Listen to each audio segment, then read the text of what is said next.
skeleton. Turns out his psychic screaming of "get out and let me out" was what the main dude was hearing, so real talk, the damned Legionnaire starts tearing shit up, firing his weird inferno, not inferno bolt gun shells into demon hordes and lighting the ship on fire in a psychic blaze of rage and hate. So obviously our two protagonists leave and live happily ever after, or just die in the vacuum of space, right? Nah. No. Much like with a lot of Warhammer horror, that specific catalog has an issue, and that issue is they try and force overly dark endings that ruin the tone, the pacing, and basically kind of come out of nowhere.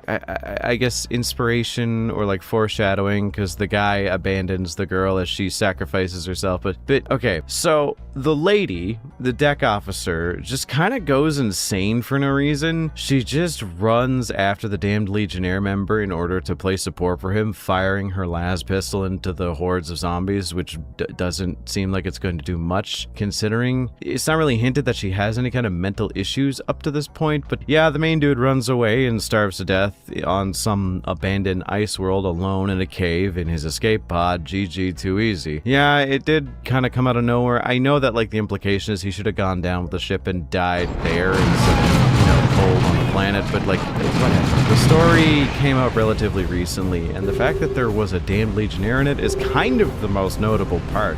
Like, I was reading it and I remember it really just surprising me. Like, holy shit, they're actually still canon? Neat. But why is the Ordo Chronos trying to investigate? This kind of ties into the final theory that I've been kind of debating with you guys to listen. But let's get into that, take all of the information we have discussed. Basically, creatures of the world outside of time. See, they have technically always existed, which is why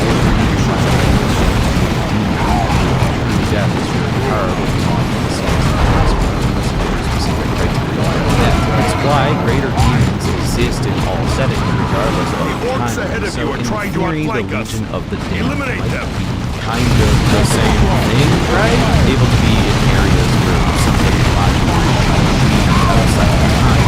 All that being said, I think are born artifacts created by the Emperor of the Dark Kingdom, Ego, or some other thing, I don't know, something that will be specifically space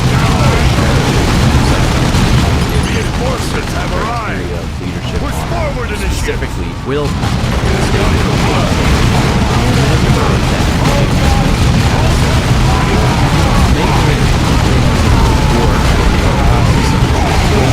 but also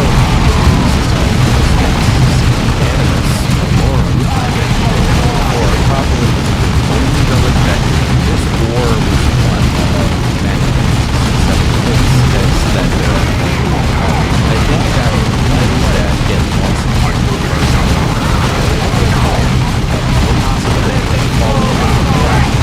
Time tend to get inducted by damn, that is my Firehawk. As much as you want to say that the assholes, they were more, they just thought that humanity was one of the weird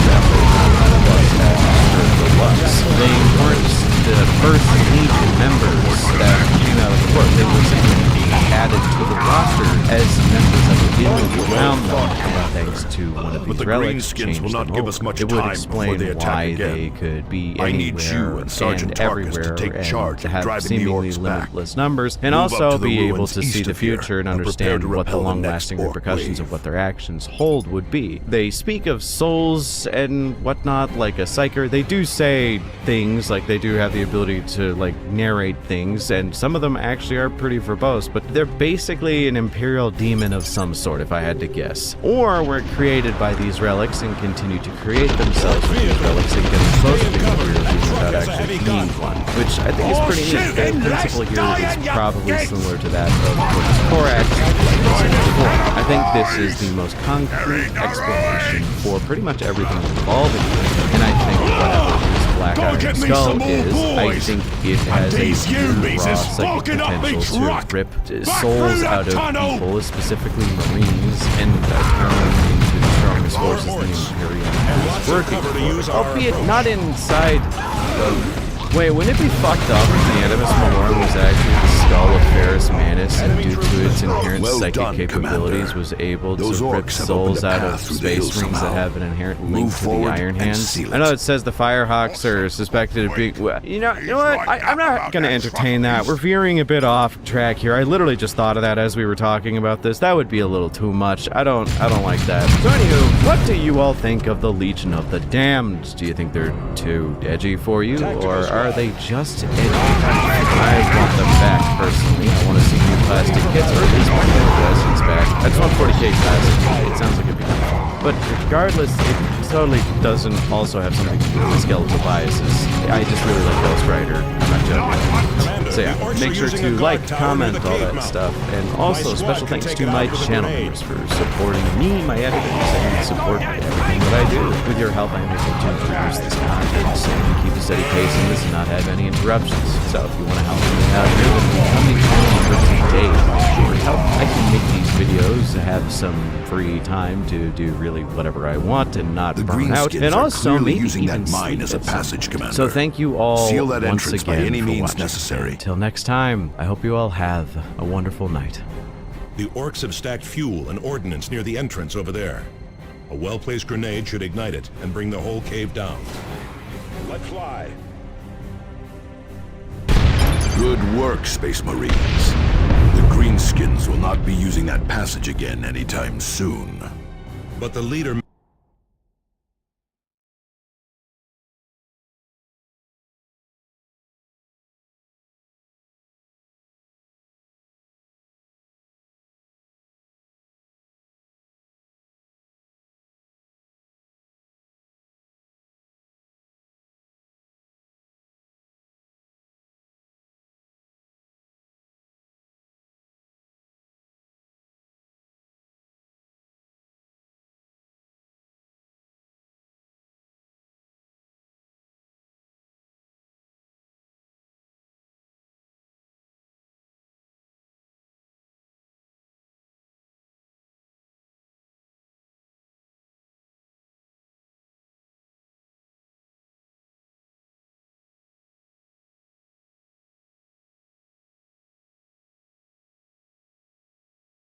As the humble banker lives from government bailout to government bailout because they for some reason can't stop putting all of their money in things that are literally stupider than NFTs.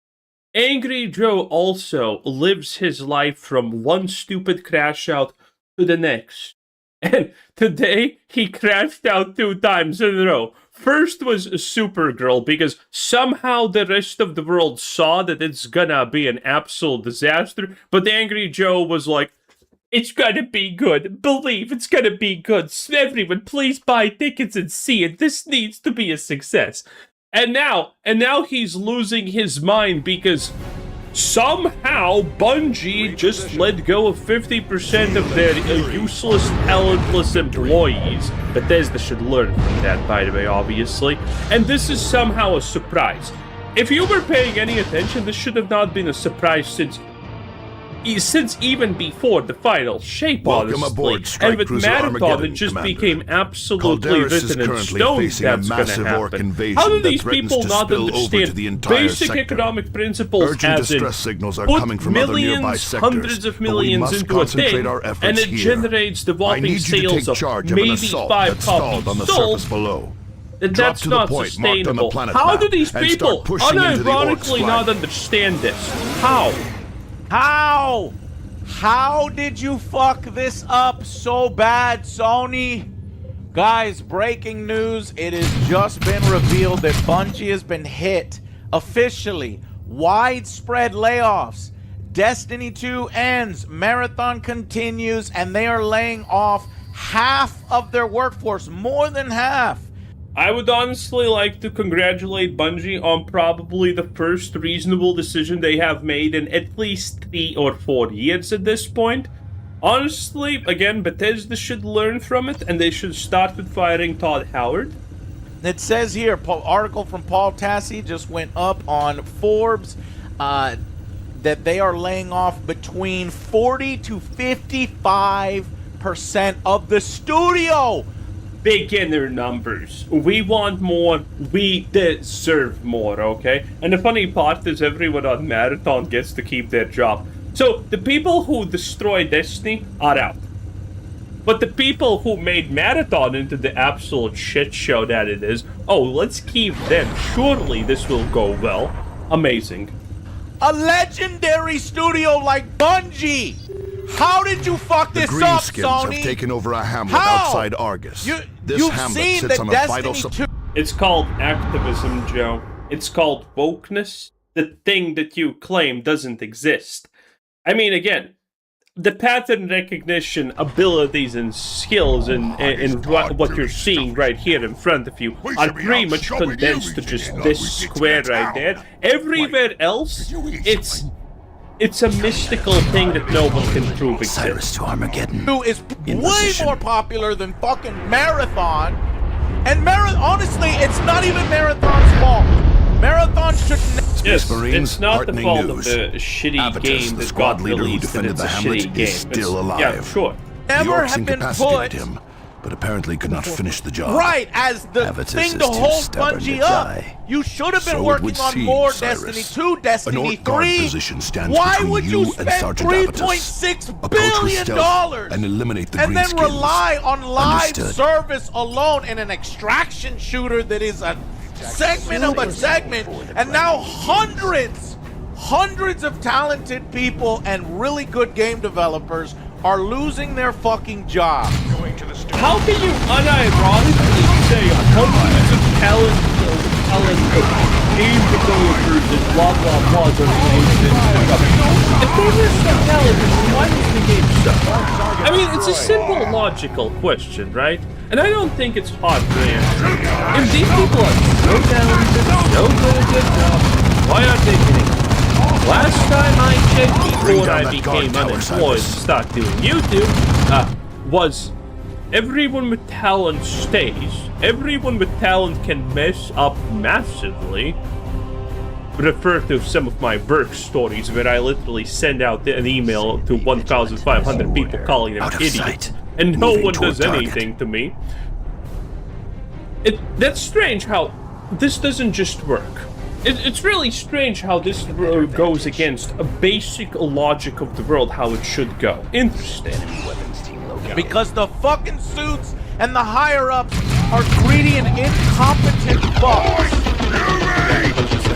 Demolition charge will bring that tower down. To about 1,300, They see down us. 800, and Fall back. this Orc guards eliminated. I am so tired of the higher-ups making such bad decisions, and then it's the people who make our games so and the people who are fucked creative up, that get man. fucked up. They get golden parachutes Yeah. while you lose your job.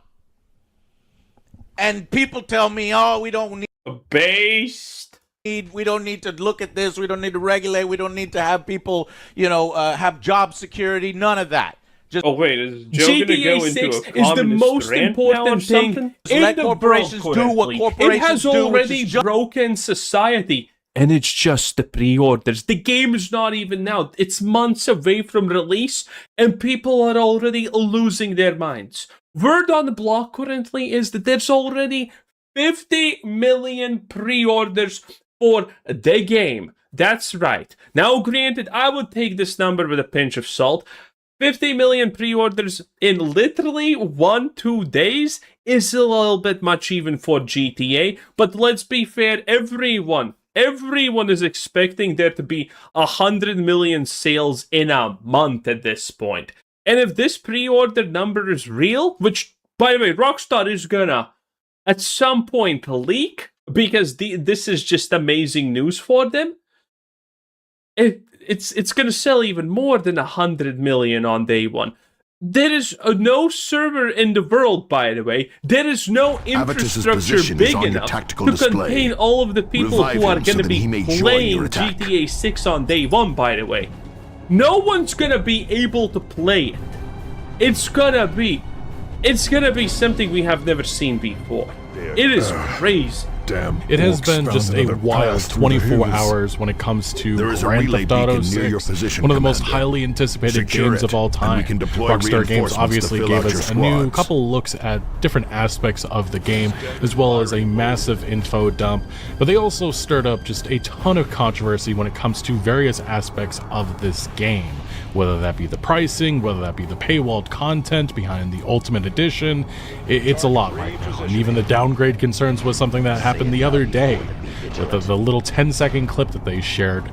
It's just not slowing down. This game has so much pressure on it, and it feels Move like a Avitus moment in time near which the beacon, Rockstar Games and really we can can't get his afford to squad be back this to silent full on strength. everything. But hey, look, maybe the Reinforcements fact that everybody's inbound. talking about this game, maybe it's just... Maybe that's all they want. More publicity is good publicity. Isn't that something like the saying?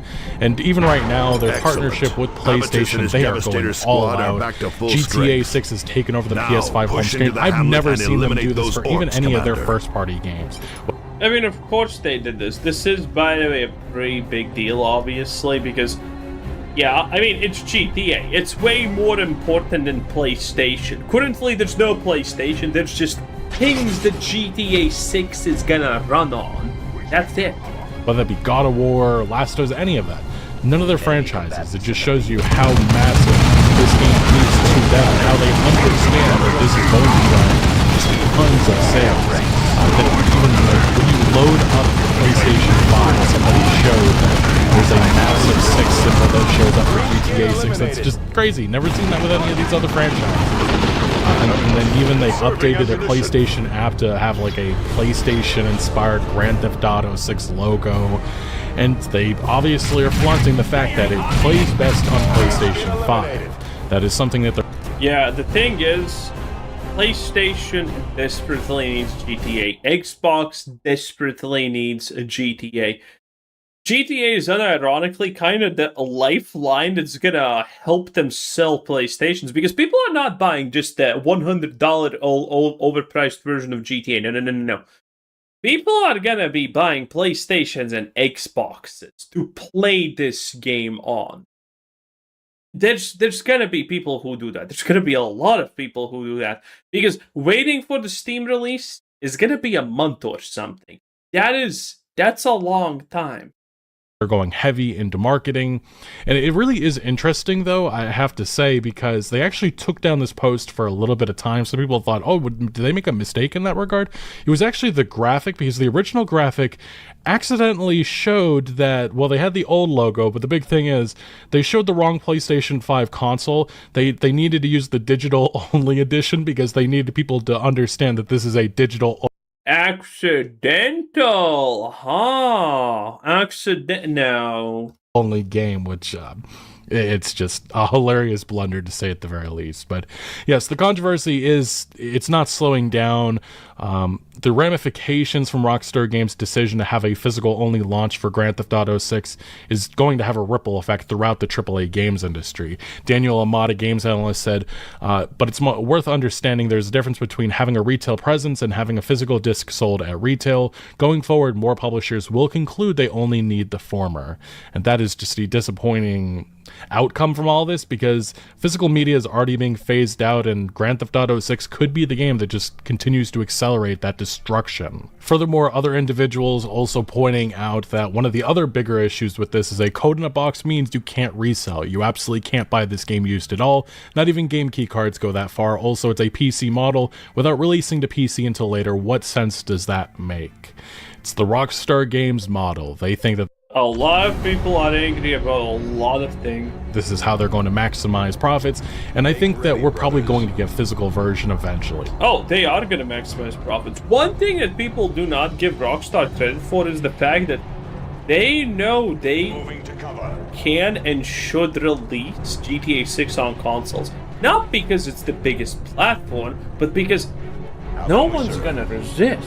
People cannot resist that. They're gonna play it on consoles, and then they're gonna buy it on PC.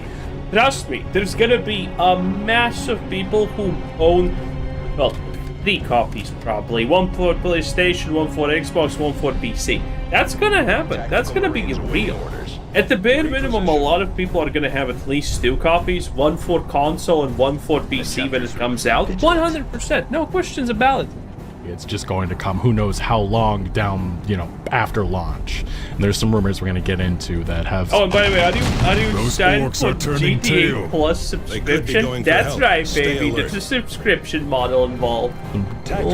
sketchy credibility that indicate that, there's going to be a physical launch at some point. I just don't think it's going to be anytime soon. And you got to remember, we don't have the PC version. Next-gen consoles are quickly approaching. So many different opportunities for Rockstar Games to sell more editions of Grand Theft Auto 6 and maximize profits like they did with GTA 5 back in the day, which has to be a goal here. And then there's the paywalled content is also something people continue to criticize with viral tweets. My squad Locking should down set up Miami's in heavy iconic big cover, rim Commander. dunk cars behind a The paywall suppressive fire after from using my them to heavy market the game bolter is will straight up keep the disgusting, not greenskin. gonna lie. I'm gonna hope that there's other cars with similar wheels and such, but again, it's just a lack of clarity here, and we don't know so much about this experience that people are rushing to assumption, and Rockstar Games doing nothing to satiate There is no rushing to assumption. Rockstar has not satiated a single thing about GTA. They just keep everyone in the dark. those concerns. Another individual bringing up the fact that there is actually another thing that you get with pre-ordering this game. It's a 1 month of GTA Plus, but if you redeem it, ensure that you turn off any auto renewal, which I guess is something that happens. Yep, this is gonna be a thing, 100%. The only reason they're doing this is because there's probably auto renewal. Companies love doing this, and I'm pretty sure this is not exactly legal, but it's not like the US is gonna ever actually go after anyone who does it. I don't know how that's legal, how that is, but that's apparently a thing. So be careful if you are going that path. One individual saying, giving you a month free with your pre-order, but leaving auto renewal on by default is effing scumbag behavior. And furthermore, though, this is where things just get really crazy. It's the fact that we're actually having game retailers that are now saying that they will refuse to sell Grand Theft Auto 6 until there is a disc. At least one of the companies has confirmed it will sell the big open world game once a real physical copy is available. This is one of them. This is one of the biggest independent video game retailers that exists still. Not many of them, but they said, as gamers and retailers, we recognize that GTA 6 is poised to be one of the biggest entertainment launches in history. The excitement surrounding this release is unprecedented, and we understand why so many customers are eagerly anticipating its arrival. For nearly 40 years, VGP, Video Game Plus, has been committed to supporting a physical media and preserving the value of physical game ownership. As part of that commitment, our company policy is that we do not carry physical products for game consoles that contain only a digital download code. Based on this information currently available, the physical release of GTA 6 obviously is a code in a box product. As a result, we will not be offering for sale under our current company policy. We want to be clear that this decision is not a reflection of the game itself. We have a Devastator's tremendous ready to respect fire. for Rockstar Games and the Our incredible heavy achievement bolters are that deadly, Grand Theft Auto but they 6 take time to represents. set And up then yes, and they have a say if limited it field eventually of comes out a fire. physical version, they'll sell it, but not right now. Another independent retailer, Lootbox Games, has closely followed the GTA 6 physical release situation. We get to receive full brand, assuming that we're going to started one of our favorite form of video games was the preservation of stuff media or product we want to see that pay their hard-earned money to purchase it, but we have no business trying to sell it to our customers whom we value above anything else. And apparently in South Africa, local retailers have said that GTA 6 pre-order numbers so far in the country are abysmal. The code in the box is the worst thing. Who has? I'm sorry, it's Africa. Did we expect anything else? What? Huh? Did we expect anything Commander, else? There is That a could have second happened relay locally. beacon near your If the game had a position. disc, we would have seen hundreds of orders within hours, yet some stores are sitting on single-digit numbers. GTA 6 comes out and it's hundreds of sales. Jesus Christ. And it does have to be mentioned, there is a rumor going viral this morning. I'm sure some people have already commented, and it's the fact that there's a supposed insider that says GTA 6 disc version will reportedly be coming in December. Insider claims. Yes. By the way, there's 100% going to be a physical version. It makes sense. Again, the same reason that they are releasing it on consoles and then on PC, not the other way around, or at the same time, is because they know they can double dip on this. They know they can get the people from the consoles to buy it on PC again. They know that they can get impatient people from PC to buy it on consoles. It's a fucking month. Let's be real. That's a long time. And they know that there are people who want the physical disc, and there's going to be a lot of people who want the physical disc.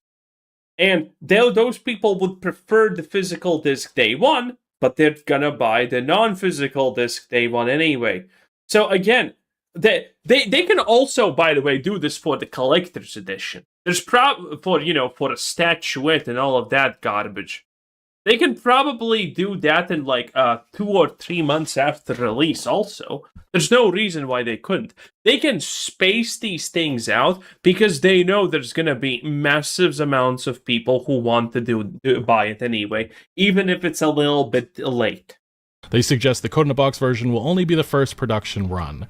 The issue with this source and every part of games media is running with it, this individual was banned on the GTA forums for a period of time because they backed and they wanted to put money on the Best Buy leak that was inaccurate about a month or so ago. So they have a sketchy track record, and what they reported back in the past also wasn't exactly in line with what happened. It doesn't matter. It's in line with what Rockstar wants, and that is money.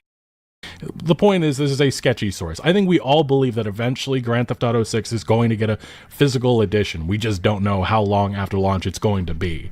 That is a question that will remain for some time.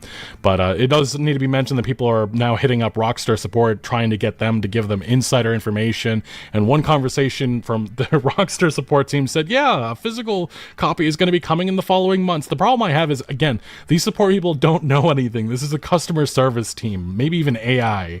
I just think people probably AI, by the way, really need to understand that this is not in the cards right now. Hopefully down the line they will. It's just, if you go to Rockstar's own website right now, it's actually kind of insane.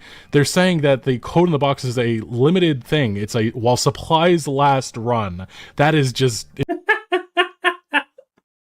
well, people did pre-order it in the first place, so there's the harm, right? I mean, at this point. Insane. Once stock runs out, there won't be more pre-order if you want that physical copy, which is literally just a box. Maybe you'll have a map in it. Maybe if Rockstar Games is generous enough like they were years ago, I don't know if they will be. It literally just might be an empty box with a code in it. I don't like that. I don't like that precedent, and I understand that many other developers, many other publishers have been going about that route, but when the biggest game of all time is doing that, it definitely is going to have ramifications that are felt for years to come. And on the other side of this, there was a lot of discussion lately from people saying like midnight launch is going to be one of the biggest things ever. We haven't had this happen in years. Even Jake Baldino was talking about it, and he was talking about the disappointment that it's even Jake Baldino, holy moly, wow, boys, that's big, remember. Kind of pointless now. With GTA 6 launching as an all-digital affair, I can't help but think back on how fun midnight releases were. And yeah, he says he misses this part, and I think that was going to happen. No matter what, people were going to go out of their way to get that physical copy. Now, a lot less people are going to be interested. And I understand some people are still going to say, like, look, those copies, people are still going to want them.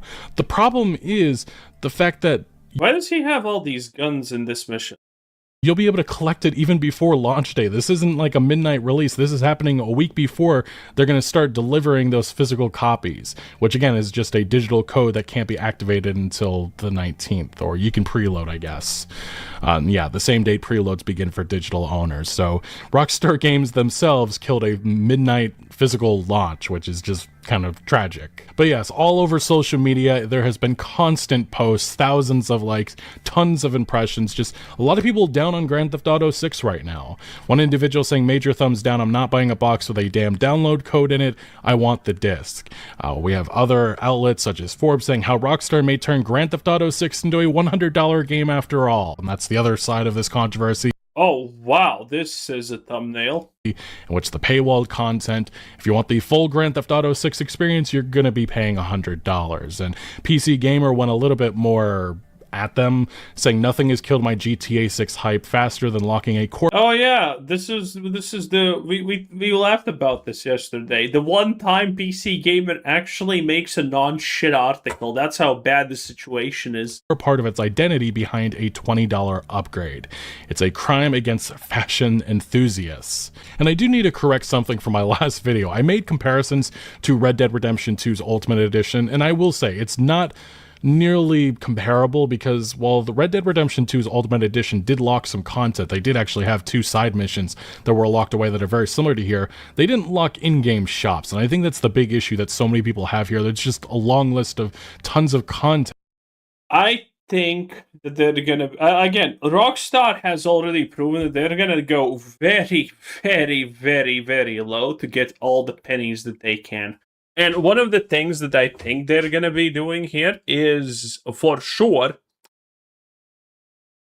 locking some missions behind the cosmetics from the shops, or not allowing you to do certain things because you don't have access to the shops. I think that is something that we probably can't avoid, honestly. I very, very much believe that that's going to be a thing. They're going to force you in some way or form to buy the deluxe edition upgrade. And that makes people feel like they have to pay that $100 for the full, real GTA 6 experience. And if you don't, then you're just going to be walking around the open world. You go to a spot where the shop's supposed to be, and I guess... You know what's actually strange about the GTA 6 pre-order, though? The fact that they don't have play early. You know, they don't have, like, oh, pre-order this and get the game 5 days faster. I'm surprised they don't have that. That is, like, a very strange thing. Because you would think that's the obvious one. Just nothing there. People have mocked, and this has been an endless discussion on social media, going back and forth. Some people saying that people are just being broke. People are so naive when it comes to this stuff, not understanding the long-term ramifications that other publishers are going to pull this nonsense moving forward. And it's not like Rockstar Games is the first, but when you have the biggest game of all time doing so, others will follow. And one person saying, dudes will complain about the GTA price, but buy VC on 2K. People will pay $70 for new Call of Duty or Madden every year. Excellent work, Commander. Are we gonna get The an hamlet is XQC secure. cameo that's out of More touch? orcs are on the way, Commander. At $80 Set being up the your price forces point for a to game that repel the cost over attack. $2 billion to make. This That hamlet must $2 not billion fall again. number that keeps going around, that has always been inaccurate. That's the lifetime expected cost of running GTA 6 and GTA 6 Online. It's probably closer to $1 billion, still a lot of money. Just worth mentioning that is an inaccurate figure. But another individual is saying if the $20 difference between the GTA 6 Standard Edition and Ultimate Edition makes you upset, you shouldn't be playing video games. Go get a job and reevaluate your priorities. And this is how this stuff gets normalized, and it's just so disappointing because people don't understand how consumer rights continue to get pulled away, and we're getting lesser and less because of nonsense like this. We have a GTA. It's not a big deal, Chad. Why are you worrying? The slippery slope doesn't mean everything's on the slippery slope. GTA account saying we're giving those who get the Ultimate Edition 2 unique mod shops. One unique side mission. Twitter, everything is locked behind the Ultimate Edition. I'm going to piss my pants. That's not what you want to say. It's just that there is a decent amount of the core experience that seems to be locked. Another individual saying anyone complaining about GTA 6 being $100 is broke should be more worried about getting a job. My take on the Ultimate Edition is that pretending to be mad about Oh, look at that. We laughed about this yesterday. a couple vehicles and cosmetics in a deluxe edition is peak performative hours. I like Sam. He's a big Grand Theft Auto guy, but this is a bad. That's because he's a Rockstar employee. He does acknowledge that they are locking actual stores and mod shops. But yeah, there's just a lot of bootlegging happening. Even I myself, I am a big Rockstar fan. I love this franchise and everything. But even I will acknowledge when things are bad. This is a bad thing. Other individuals say Rockstar will get away with it because people are straight up shooting. A lot of that. Why GTA 6 regular edition drive up to the new car shop you found, doors are locked, cutscene starts playing, Strazone walks up to your car. Sorry kid, you're too broke for this place, find something else. Baldur's Gate 3 has 3 discs for Xbox Series X priced at $80. Zero excuse. The difference is that Larian Studios kind of is a pro-consumer. They actually care about delivering the best product possible. Rockstar Games is very corporate these days. Not up that alley anymore. I just got my copy of Grand Theft Auto 6. Listening to GTA 6 radio making fun of capitalism after they just sold me a game with no disc at full price. It says 100,000 likes on it. This one has, I think, also 75,000 likes. Rockstar Games, one day Kanye will release an empty CD album and tell his fans to imagine the music. They'll be like, I hear it. This all just takes away from the actual good of Grand Theft Auto 6 and some of the excitement that surrounds this game. And there is definitely still some... Oh yeah, there is a lot of excitement about this bad boy still, obviously. Everyone wants to play it, everyone is interested. And I'm surprised, by the way, there's no culture shock woke outrage about the fact that the Latina woman is wearing, what's this called, dreads? Yeah, that thing. Because there's gonna be, okay? There's gonna be cultural appropriation and stuff. You know, outrage, downgrade concerns that are going viral. But I think that there's a lot to be impressed by with the actual screenshots and stuff that we're learning about the game. It's just that it takes away from all of this. Like even right now, people are talking about all the cool little details that are hidden away. Safe houses seem to have boat parking. There's just tons of the visuals of this game look fantastic for a console game. Just so much to be impressed by. Windshield wipers can be seen. The mud physics look absolutely incredible. Rockstar Games is going to set a new standard here. I think so. It's just... nobody's talking about this side of the game because of all the other controversial stuff going on. And yes, people are actually talking about a decent amount of the fact that it does look like a couple of things are toned down in the graphics department from previously what we have seen. does look like Red Dead Redemption 2 story chapter system is coming back with Grand Theft Auto 6, and I think a lot of that Red Dead 2 identity is bleeding on over to Grand Theft Auto 6, and I'm very curious to see how people feel about that, especially with not having unlimited weapons on your back and stuff. Hopefully we'll be able to talk. This was a unique mission because this is the only mission that had you do something like this. Talk about that in the coming days. Well, anyway, that's pretty much it. GTA is a thing. Anyway, that was Legacy Killer HD. By the way, like the video, press the like button. It takes less than a second. Maybe subscribe. Do it right now. It takes less than a second. And thank you for everyone who does. You're a great help, and I appreciate it. Have a nice day. Bye.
The chapter's recruits stand ready. Zeal and fury are rewarded with victory.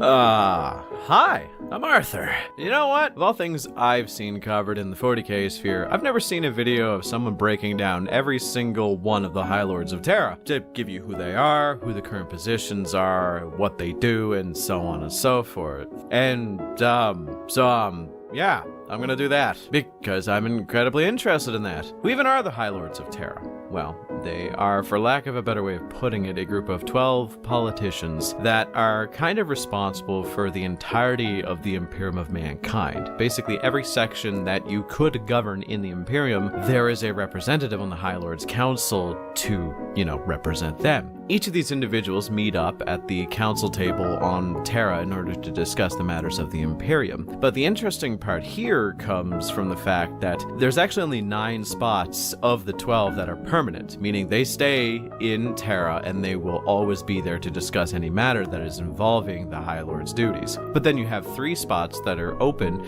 These open spots actually rotate between about a half dozen different individuals that are either here only temporarily or need to be rotated out during times of great need. So someone like Trajan Valorous, who is constantly being pulled away for war, or Lord Solar Leontis, who is also being pulled away from war from time to time. When they are available, they meet up and discuss their many different problems and how to improve the Imperium and how to get jobs done. But when they are not, they are often away and need to be replaced. So these 3 roles are cycled through depending on who's available at the time. They can also be rotated out if they are not meeting the needs of the people, where you can get them replaced temporarily for someone else. I think that's kind of an interesting system, because you're going to need at some point the perspective of someone who is considered a hero. Again, like Trajan Valorous or even Morven Val. These individuals are needed because the rest of the council has a long-standing history of being absolute bullshit cowards. These cowardly individuals actually kind of ruin parts of the Imperium because they're too afraid to step out of their comfort zone and leave Terra slightly less defended than it already is. So yeah, you need people to shake things up from time to time. But we shall get into which ones are which and who's a coward and who is not. But before we actually get into the actual video, I want to talk to you all about something sweet, tangy, and definitely not immune to Imperial taxation. Gamer subs, baby. Papa's got bills to pay and tart juice to drink. GamerSupps has been a friend and sponsor of the channel for quite some time now, and the red tape that you need to cross to get to where you need to go. A single misfiling in the Administratum could lead to not only a bit of an inconvenience, but the deaths of millions, if not billions. In the short story, The Watcher in the Rain, a single low-level adept in charge of food stocks and militarum supplies was actually the Imperium's most prolific mass murderer, as she was intentionally misfiling documents in order to wipe out entire guard regiments due to starvation. With the hamlet cleared, we can secure the main route into the capital. It is in fact a big role to manage. But notice how I mentioned earlier when I started this that in theory someone is agitating the orcs and pointing them at valuable targets. 70% of performative if we are going to win used this for ceremony war, we need to find out who is using the greenskins against us. As the Master Admin generally fulfills high-end purposes for the Administratum, they don't really have much more duties outside of the ceremonial stuff, so they are someone that you want to get on their good side with, but in general they're more just there to fulfill the role of representing the entirety of that Adeptus Administratum rather than leading it. With Rabute Gilliman returning and the Indomitus Crusade beginning, the last adept, who was a bit corrupt and particularly keen about hoarding resources, was fired, likely out of a cannon, into a wall, and a new one was chosen to fill the place. The current master of the Administratum is Violetta Roskavler. We don't know much about her other than she is a genius as well as having insane management skills, but also, fun fact, she was born on Inuit, the planet Rogaldorn was born on, which is kind of fun. The inquisitorial representative, is agitating the orcs and the High Lord Terran or what have you, is a bit of a Commander, weird position. the as orcs the name have struck itself another would critical suggest. target. You're not necessarily a The lord orc per raiding se, parties are as much as you are someone elected to represent the Inquisition to the High Lords and the needs of the Inquisition. Alongside that, the representative is responsible for keeping an eye on making sure the other High Lords are doing their job properly, which, although sounds easy enough, you have to remember that due to the Inquisition having very little oversight from anyone else, this means the representative can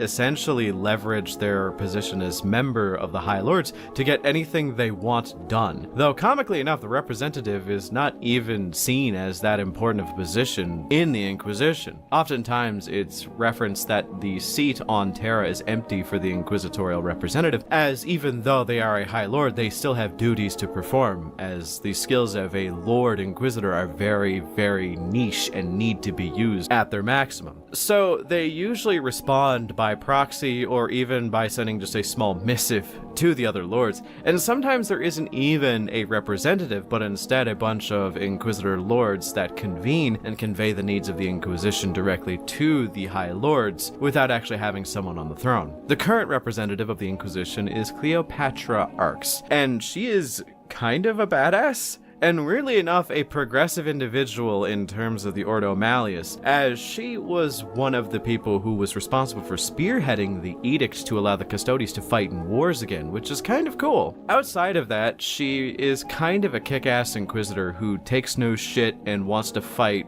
for what's right rather than what's best for her. Not afraid to put herself in the crosshairs if it means she's going to get in trouble for it and the end result is still going to be a net good. She actually put her name on a bill, like an order, that would basically mean that if it failed, millions if not billions would die, but she made it so that her name was on the bill just so that other high lords would sign on, knowing that they wouldn't get in trouble because she's the face of the bill. Which is a nice change of pace for Ordo Malleus, as they're known for doing the worst shit imaginable and being the most absolutely backwards people in the universe. Next up, we have the Ecclesiarch.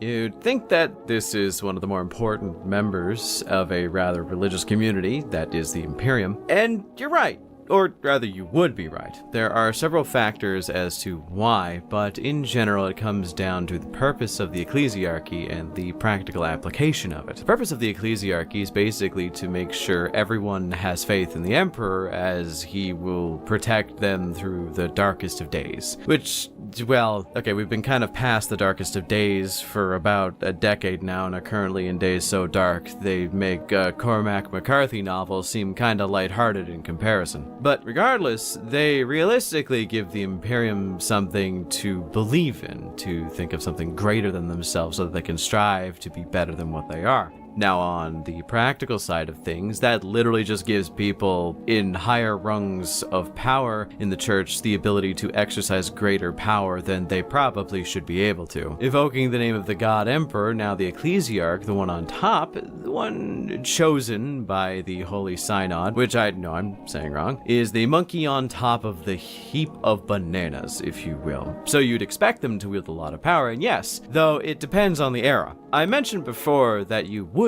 be right in assuming that, inferring the past tense, because, well, Rabute Gilliman showed up, and he's in charge now, and he is the most staunch atheist in human history, literally looking at gods and scientifically breaking them down as, nah, you're just psychic phenomena. So, because of that, the Ecclesiarch has a greatly diminished level of strength in the modern day, as Gilliman handpicks the religious leaders in order to make them either easy for him to stomach or easy for him to control.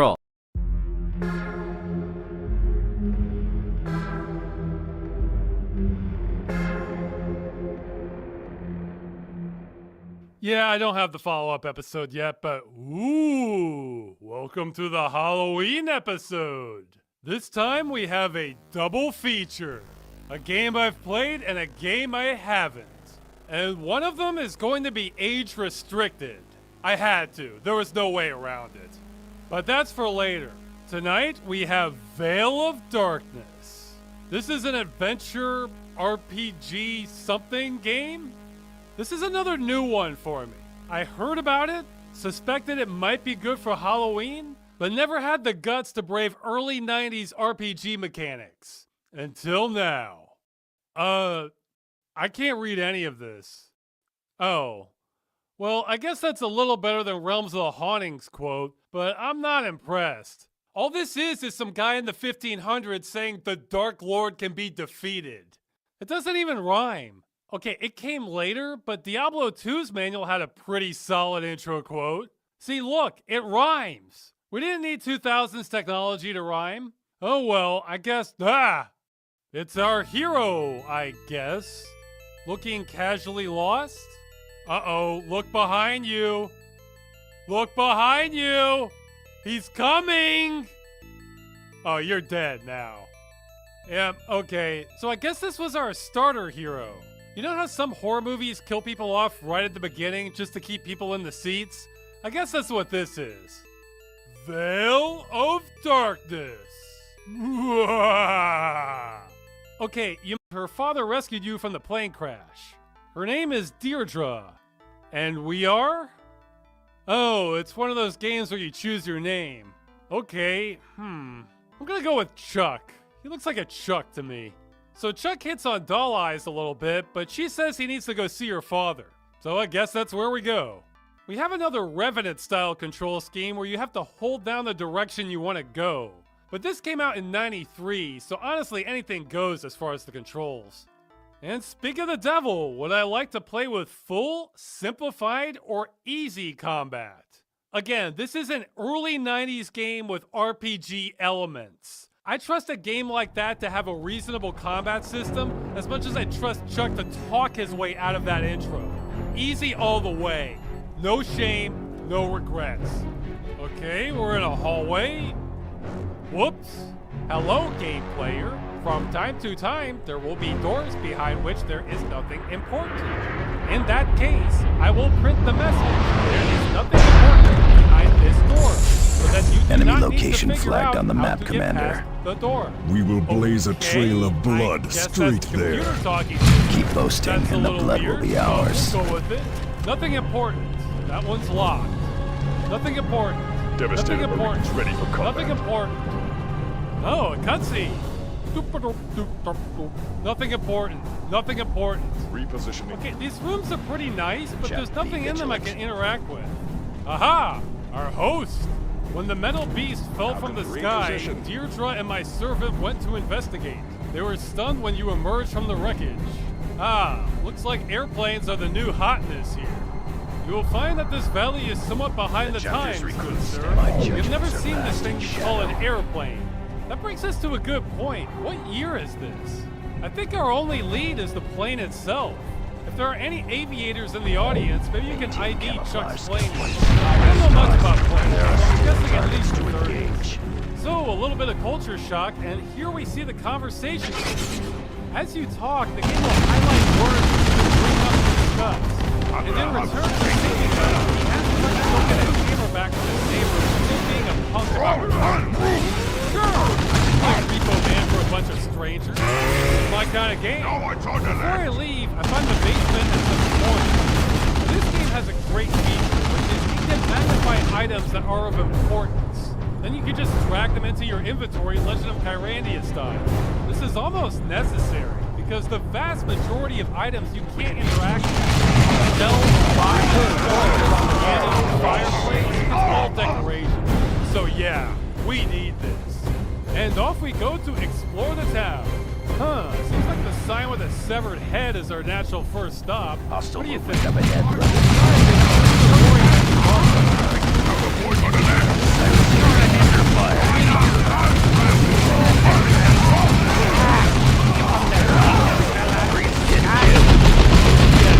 Pretty clear that's going to be my new label for life.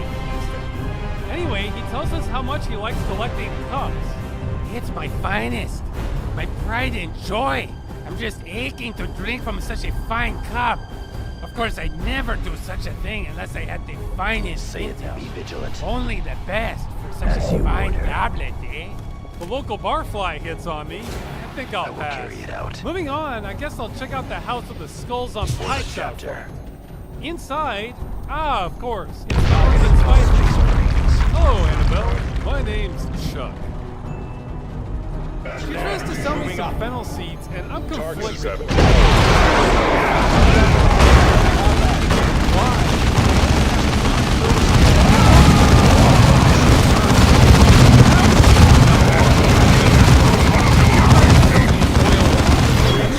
Way more useful, but again, I want to see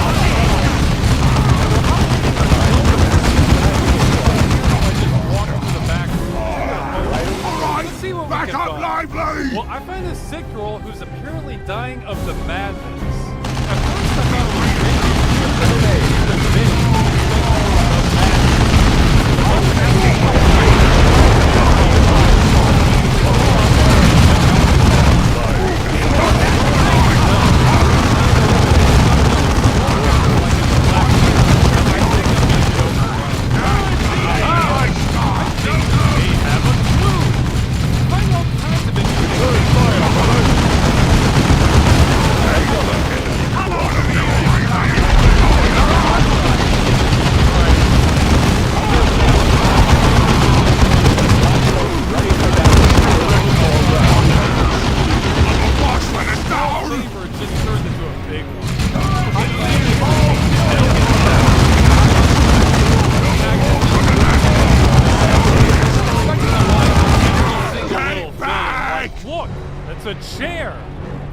sound noteworthy enough to get a response? Alright, let's keep going. So what's in this house? These homes feel bigger on the inside. This kid's working that yo-yo like there's no tomorrow. He needs to go outside. You're the man George was talking.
Point taken, Commander.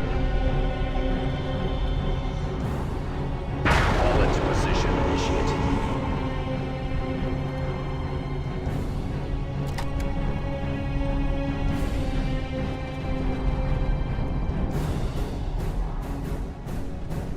That's a good position.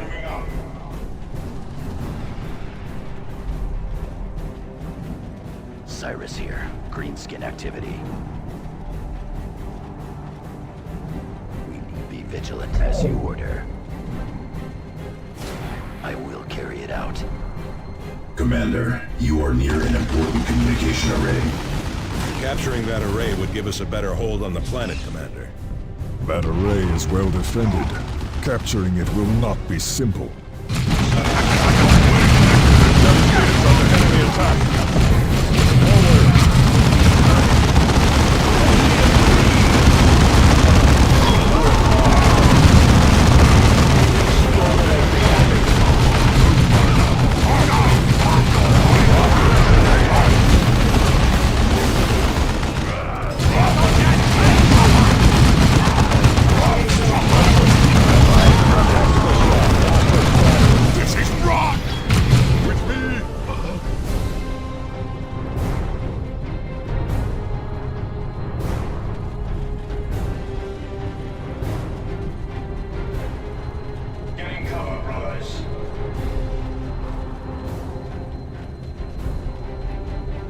For honor and the Emperor.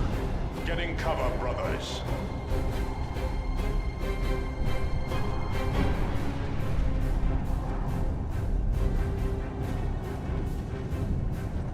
Brothers, we go.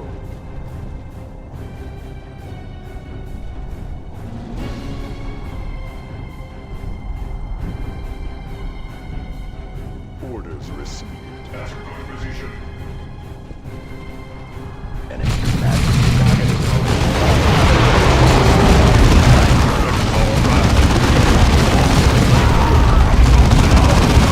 Target eliminated.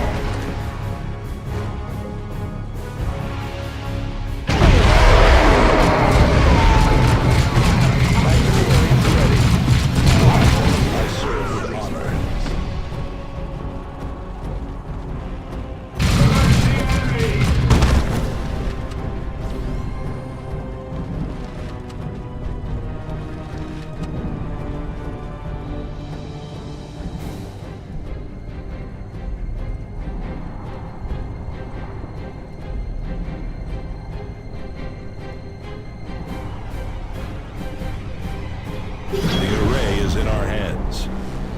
Field generators are deploying now, Commander. Additional generators will not be available until your next deployment.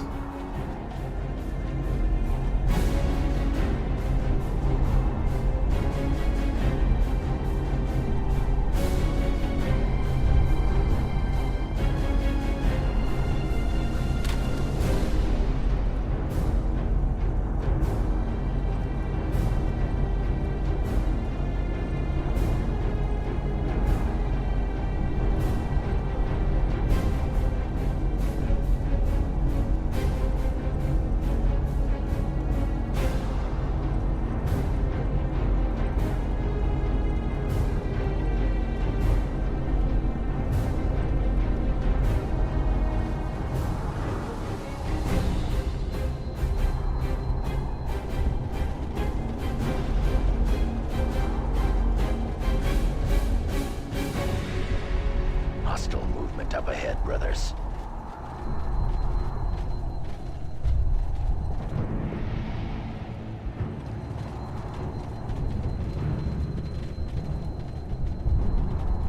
Moving to cover. Make ready, brothers. Beginning tactical. Under fire.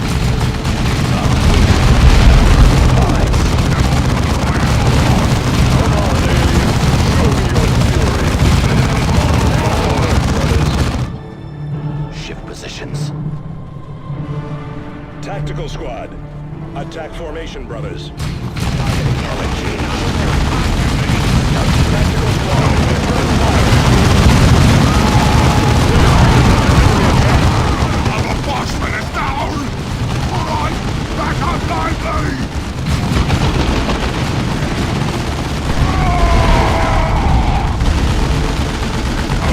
Has us in close combat.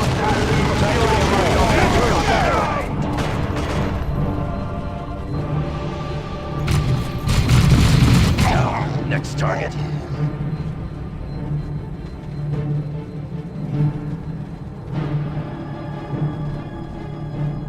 Tactical Marines awaiting. Beginning tactical advance.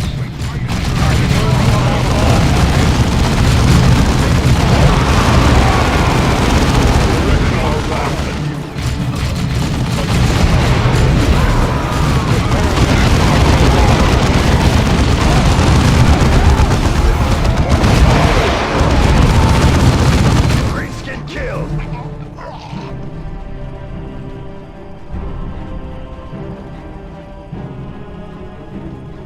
Getting cover, brothers.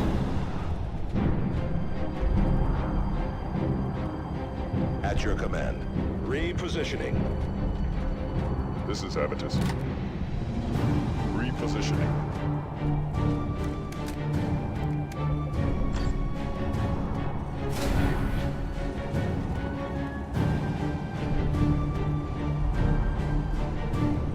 Understood. Going there now.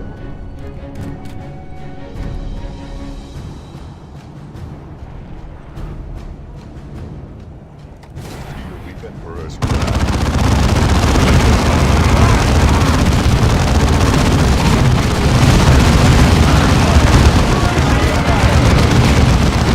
We do not yet have additional field generators ready. The boss let us down! We need to wait until the next deployment to secure another strategic asset.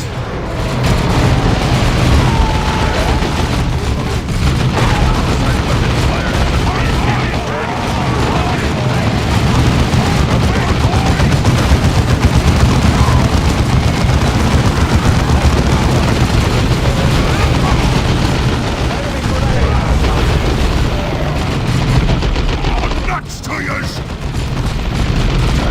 Under suppression fire.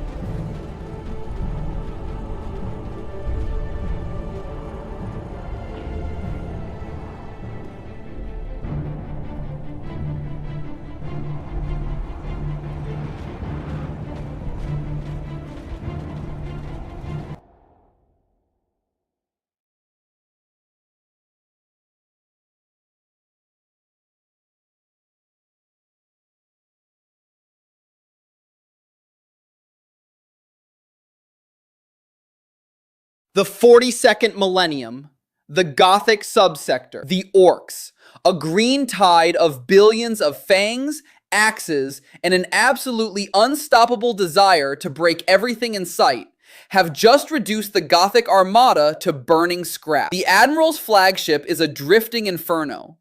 The Inquisitor has barricaded himself in a bunker and is praying. The Administratum, fingers trembling, is drafting urgent requests to higher authorities, who will respond in approximately 500 years. And it is at this moment that both the Admiral and the Inquisitor come crawling, in the most literal sense, to the one man who can change the outcome. They enter the hall.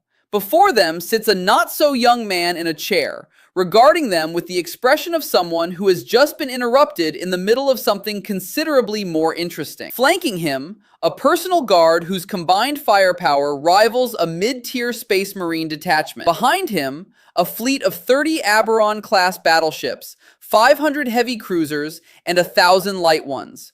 All of it his personal property.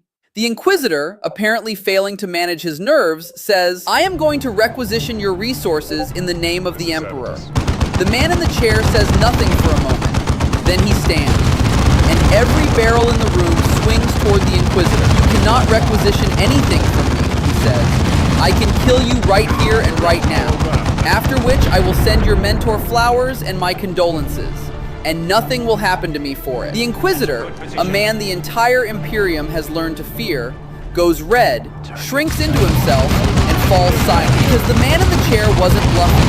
He could do it. Legally, politically, physically, he absolutely could. This man is a rogue trader of the highest tier, and he is about to dictate terms. To understand who rogue traders are, you need to go back to the very beginning, to the era of the Great Crusade, when the Emperor still personally took to the battlefield and had a habit of conquering entire civilizations before breakfast. In those days, space was a wild place. Humanity had scattered across the galaxy during the dark age of technology, and over millennia of isolation, many worlds had developed their own fleets, armies, and ambitions. Independent traders and warlords roamed the stars. People who answered to no one, dealt with whoever they liked, including Xenos, and generally felt pretty good about their situation. When the Crusades' front line rolled over them, the Emperor gave them a simple choice. You're with us, or you're not around anymore. Most chose wisely. But the problem was that some of these independent operators were monstrously powerful.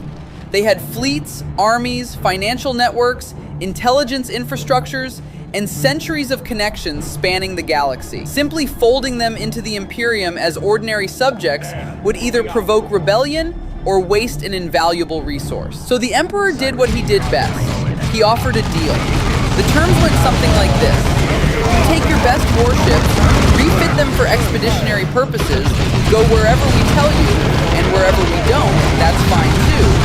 Trade with whoever you want, build whatever you like, and generally live as you see fit. In return, you formally acknowledge the Imperium's sovereignty, pay your tithe, and serve as the vanguard of exploration and expansion in places where regular forces can't reach. We give you a document with our signature. The document says you can do almost anything. Are you in?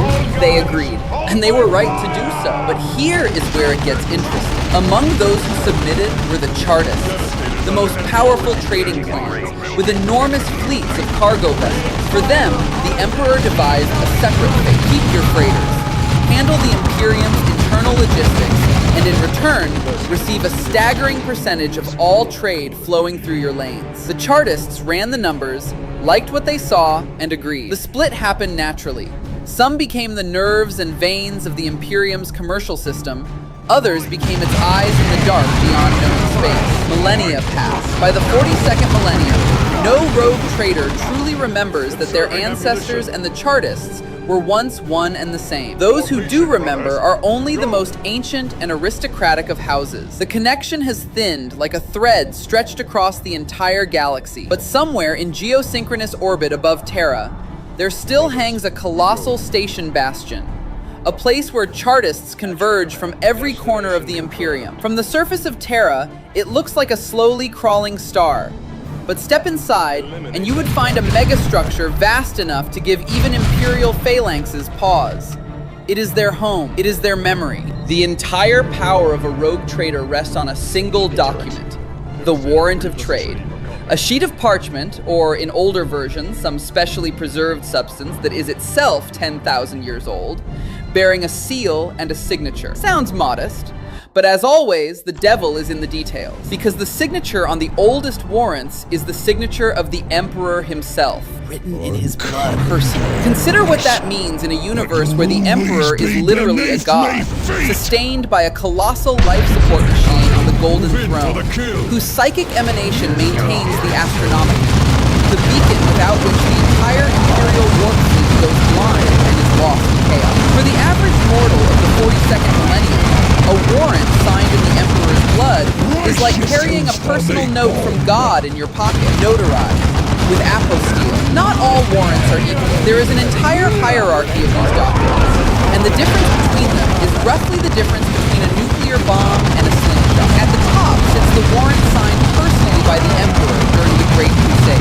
Slightly over 1,000 of these survive. The holder of such a document stands in the imperial hierarchy above the Administratum, above most of the High Lords of Terra, and is formally subordinate only to the regent himself, Roboute Guilliman, the one returned Primarch. Literally. With such a warrant, you could arrive on an Eldar Craftworld ship and sail straight for Terra, and legally, no one could touch you. One step below sit warrants signed by Primarchs. There is an interesting wrinkle here. A Primarch is, by canon, greater than any mortal institution, but he is still not the Emperor. So these warrants are slightly less absolute, though they still confer enormous authority. And given that Guilliman, upon his return, began issuing new warrants, the market has seen a modest uptick in supply. Below that come warrants ratified by the Administratum and the High Lords of Terra, already not the direct word of the Emperor, a bureaucratic substitute. Functional, but with caveats. And finally, letters of marque. This is a separate conversation, one deserving its own paragraph of gleeful mockery. A letter of marque is issued by minor Administratum clerks and can be so restricted that it only permits trade within a single subsector and only in general goods, meaning even bulk ore doesn't qualify. In practice, it is a license to be a slightly more legitimate street vendor. And unlike real warrants, letters of marque are generally not hereditary.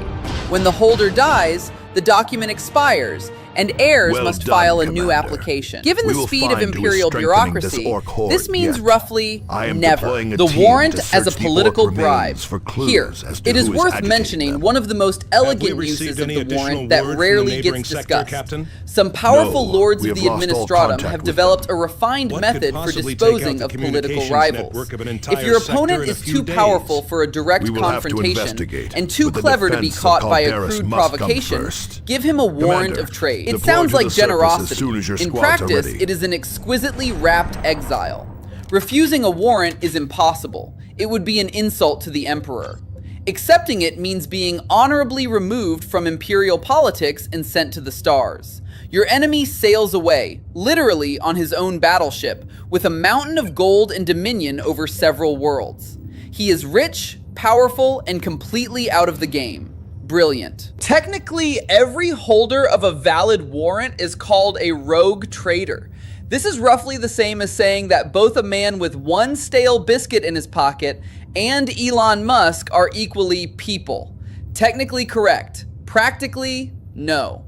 Rogue traders are divided informally into three categories, which they themselves call tiers or hands. The lower tier. You have a warrant. You have almost nothing else. No protectorate, no fleet, no established reputation. But you do have the document, and that alone is already extraordinary. How did you even get here? This is where the lore delivers one of its favorite absurdist plot twists. Among lower tier warrant holders, there are many who received theirs entirely by accident, through a diluted bloodline vanishing into the mists of ages. Picture this. Some rogue trader 1,500 years ago flew into an industrial world, met a woman by the factory gates on her first day of work, spent the night, and flew away. A child was born. It grew up. It had its own children, and so on, generation after generation, until the bloodline became so diluted that no one remembered it at all. But the Administratum remembers. 15 centuries later, its slow gears finally complete a genealogical verification, and some factory worker receives a notice informing them that they are the lawful heir to a warrant of trade. The person is stunned. The person takes out a loan. From shadow lords or legitimate banks doesn't really matter. The person buys a ship, and that's it. They are now a rogue trader. What happens next? Nobody knows. They might die on their first raid. In 100 years, their house might pass into legend. That is the lower tier. A starting point where the only asset is a piece of paper and desperate determination. The middle tier. This is where the real game begins. A middle tier trader has a protectorate, several worlds under personal governance, a fleet, an army, enough resources to look the Adeptus Mechanicus in the eye rather than up at them. At this level, the rogue trader begins to be genuinely inconvenient for every imperial institution around them. An inquisitor can still try to apply pressure, but risks getting pushed back. The Mechanicus wants a discovered artifact, but the trader is strong enough to make a military conflict too costly. Real politics begin here. Not do what I say, but let's negotiate because we both stand to gain. There are several documented cases of middle-tier traders being targeted for physical elimination because legal pressure had ceased to work. It required Space Marines with substantial Imperial Navy support. And even then, it didn't always end in success. The upper tier. There are few of them, perhaps 100 across the entire Imperium, but each one is a civilization unto itself. Upper tier traders control hundreds of worlds. Their fleets are comparable to those of entire segmentums. They maintain their own pocket empires, complete with taxation, law, planetary governors, and all the trappings of imperial governance, except these governors answer not to Terra, but to their master. The wealth of some houses exceeds the combined gross output of a dozen imperial worlds. This is not hyperbole. It is the literal arithmetic recorded in imperial chronicles. It was to one of these that the Admiral and the Inquisitor came in our opening scene. The outcome was instructive.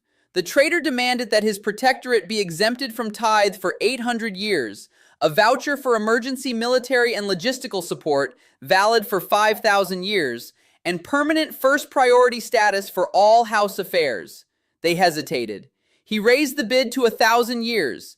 They hesitated again, by which point the orcs had begun reaching his own borders. He raised the bid once more. They eventually settled on 900 years, after which the rogue trader stood up, returned to his chair, and his fleet annihilated the orcs completely. The force he fielded outclassed the Gothic armada in every measurable dimension. He had simply been waiting for the right moment to sell his help at maximum price. The question that torments every newcomer to the lore. If a rogue trader is so all-powerful, what actually constrains them? The answer is simple and paradoxical all at once. By the letter of the law, almost nothing. The warrant was granted by the Emperor. It can only be revoked by the one who issued it, or by someone standing above them. For most warrants, the only institution empowered to do this is the High Lords of Terra. Formally, the chain of authority looks like this. At the top are the Custodes and Guilliman, below them are the Lords of Terra, and somewhere at their level float the upper tier rogue traders, alongside chapter masters of Space Marine chapters and Inquisitors. But rogue traders have their privileges written in ink on parchment. The Inquisition doesn't. If you dig into the history of the Inquisition, itself a rabbit hole that leads to some deeply surprising conclusions, you discover that at their origin, they were all chroniclers. Simply very stern chroniclers with broad authority. Their power rests on tradition, fear, and unspoken consensus. A rogue trader with an original warrant has something considerably more solid.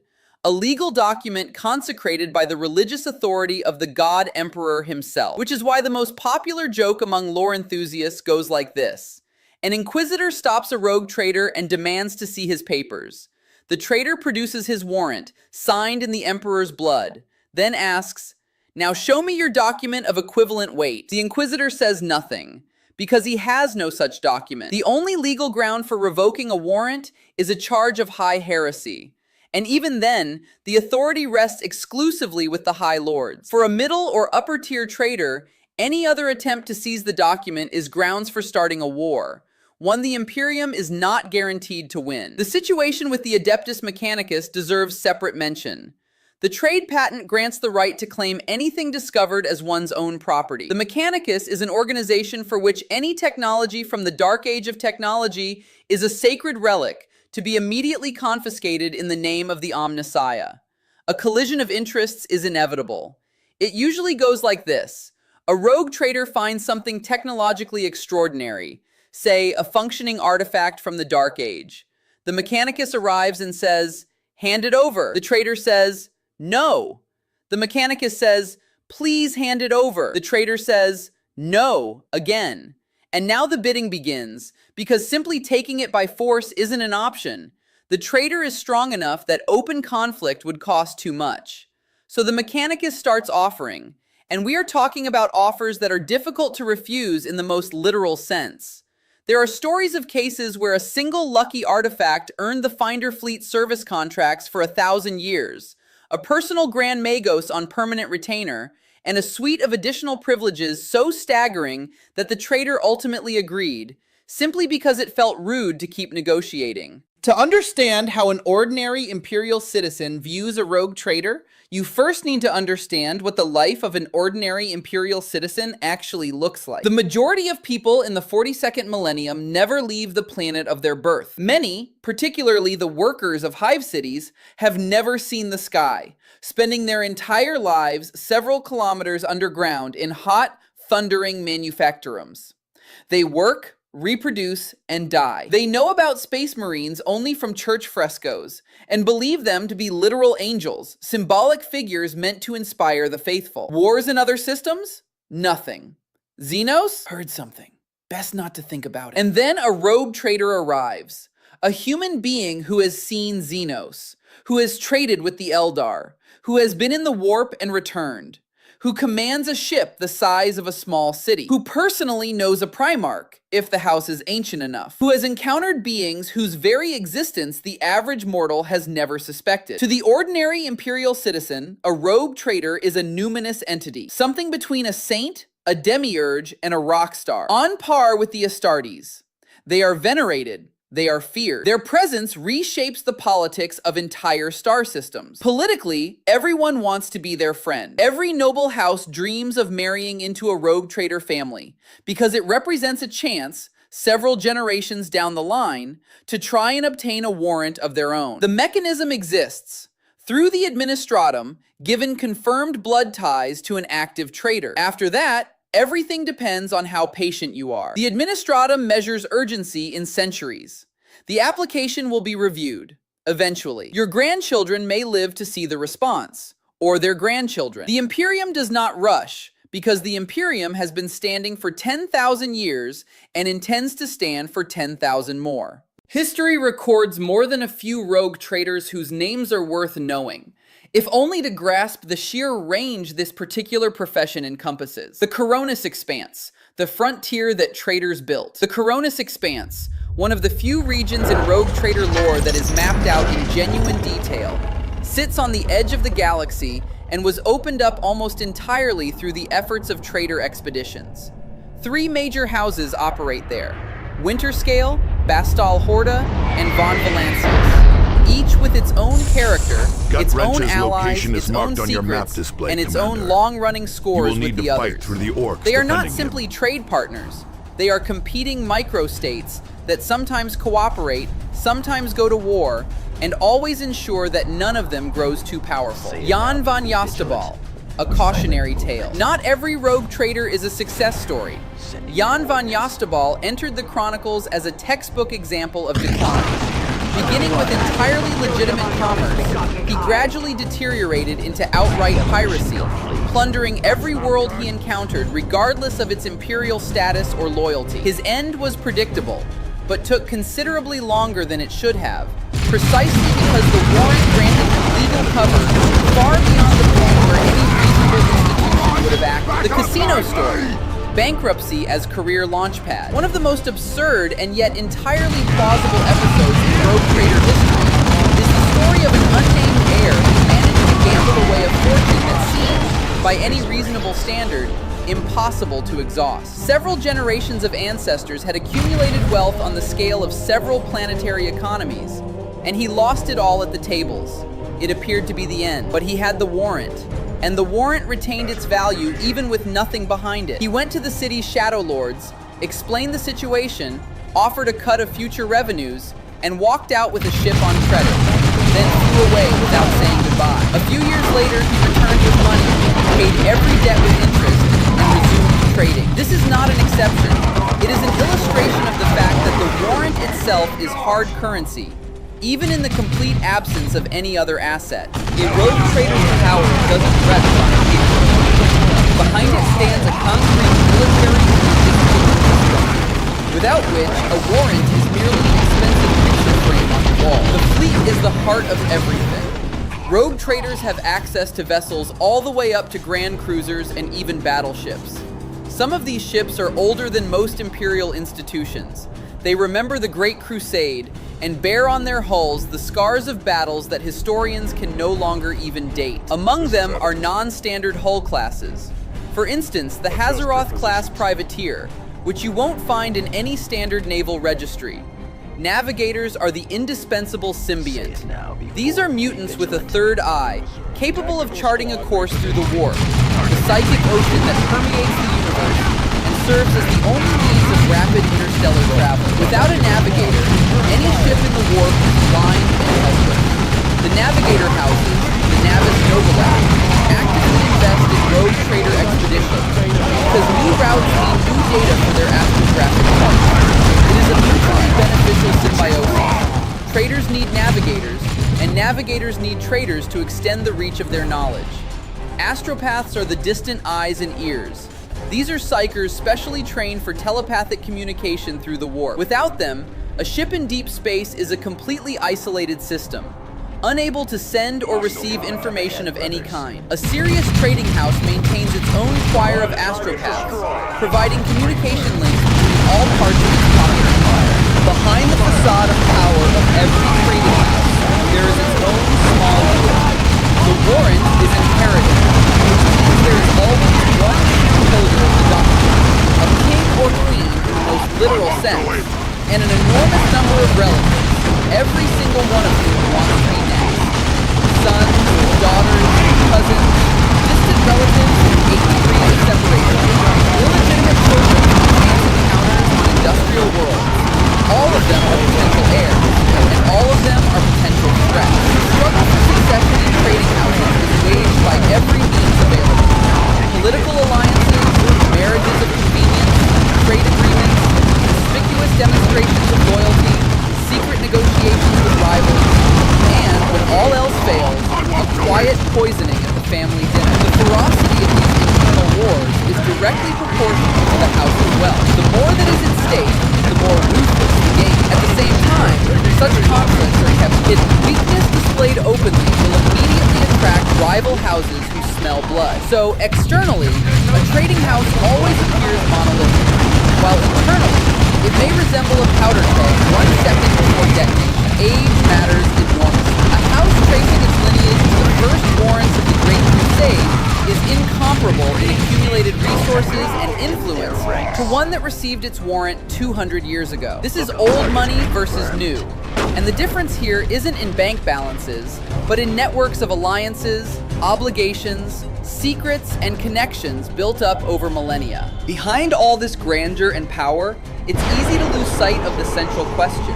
Why does the Imperium tolerate such independent and potentially dangerous players within itself? The answer lies in the nature of the Imperium itself.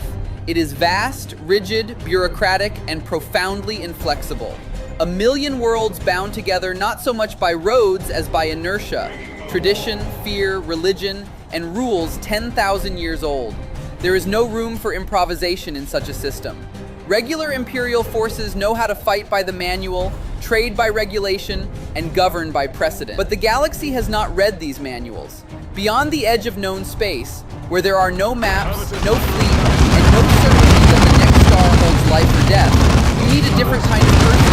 Someone who can make independent decisions, negotiate with Xenos if it's profitable, fight them if it's necessary, and build relationships with civilizations of which Terra has no awareness at all. A regular army is useless here.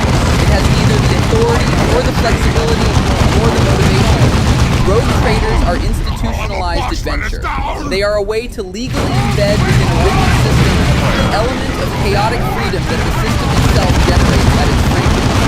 Without them, many worlds now part of the Imperium would have remained unknown. Many Xenos races would never have become trade partners, and some threats would simply not have been detected until it was far too late. The best historical analogy is the British and Dutch East India Company. Private military trade corporations operating under a state mandate, empowered to declare wars, govern colonies, and effectively build independent states under their home nation's flag. The difference is only in scale. There, a few continents. Here, a few hundred star systems. Epilogue. Winners at life. Back to that hall. The Admiral and the Inquisitor stand before the upper-tier rogue trader. The Inquisitor is no longer demanding. He is asking. The Admiral shifts from foot to foot like a scolded child. The trader sits in his chair and regards them with the same expression. A man with more important things to be doing. In this room, there are no equals. One man holds a piece of paper that outweighs every rank, every honor, every insignia in the room. One man can name his price, and it will be accepted. Because the alternative is watching the orcs finish what they started. He negotiates not because he is greedy, he negotiates because he can. Because his entire life and the lives of his ancestors and their ancestors before them, this house has been paying its tithe, mounting expeditions, losing people in the warp, fighting Xenos, discovering worlds, doing all of it at its own expense, without guarantees, without insurance. Now the bill has come due. 900 years without tithe, deal closed. This is what it means to be a rogue trader. Not just a wealthy adventurer, not just a lucky captain. This is an institution. A living memory of a contract written at the beginning of time. A person who stands between the rigid order of the Imperium and the chaos filling everything beyond its borders, and somehow manages to make a fortune doing it. The greatest bastards in the galaxy. Winners at life. And if you ever get the chance to be one of them, take it without a second thought. Xenos. Cyrus here. Greenskin activity. Tactical Marines await Chapter's orders. recruits Weapons stand ready. Adjust your positions.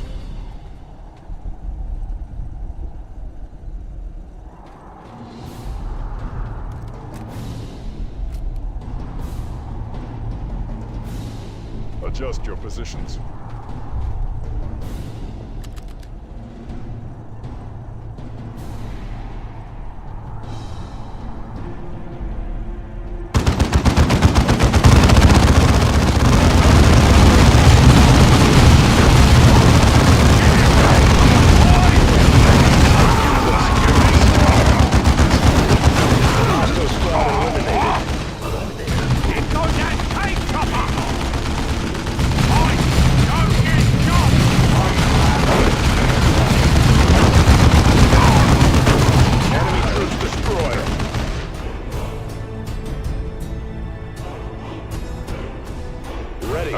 Scout as you order. Orcs, just as numerous as they are ugly. For the chapter. Demolition complete.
These are the absolute worst jobs in Warhammer 40k. Number 6, Penal Legionnaire.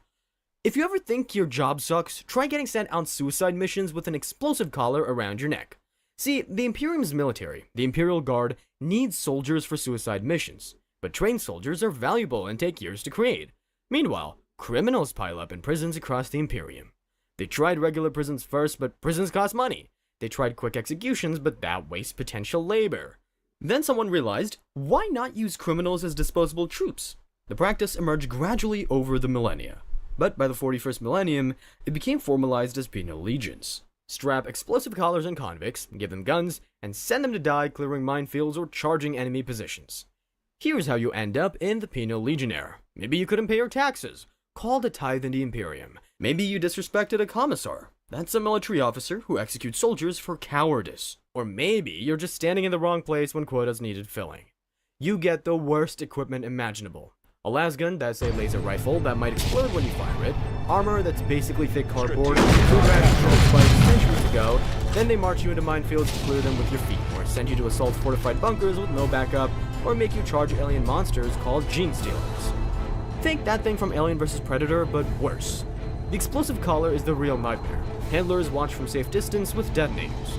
Show any hint of retreat, and they blow your head off. You're marked with facial tattoos so everyone knows you're criminal scum. Regular soldiers won't talk to you, won't share food, won't help when you're bleeding out. You sleep separately, eat garbage, and everyone treats you like you're already dead. Technically, survive enough suicide missions and you can earn redemption, rejoin a regular unit as a normal soldier. But here's the problem. The missions are specifically designed so you don't survive. This was done for 10,000 years. Basically anybody. Some poor bastards survive.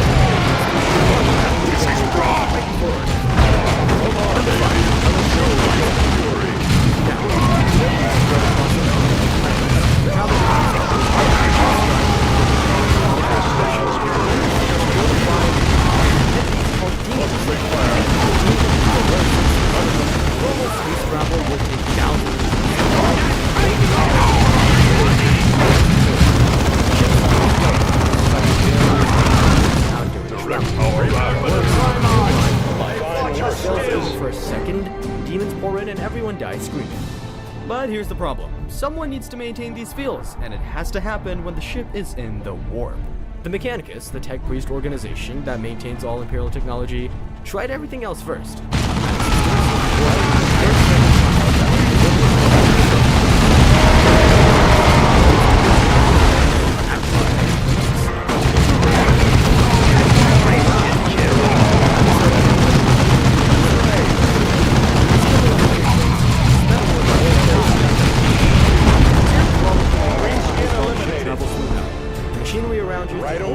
Keeping demons out, and you can hear them scratching out the hull.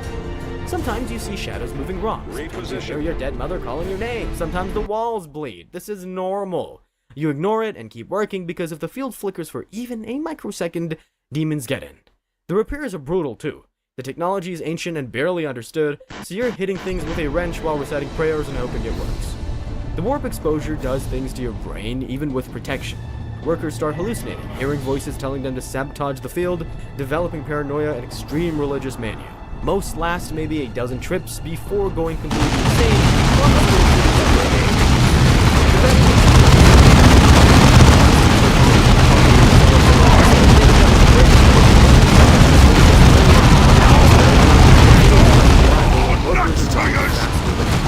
Number 4, Arkham Flash and Him.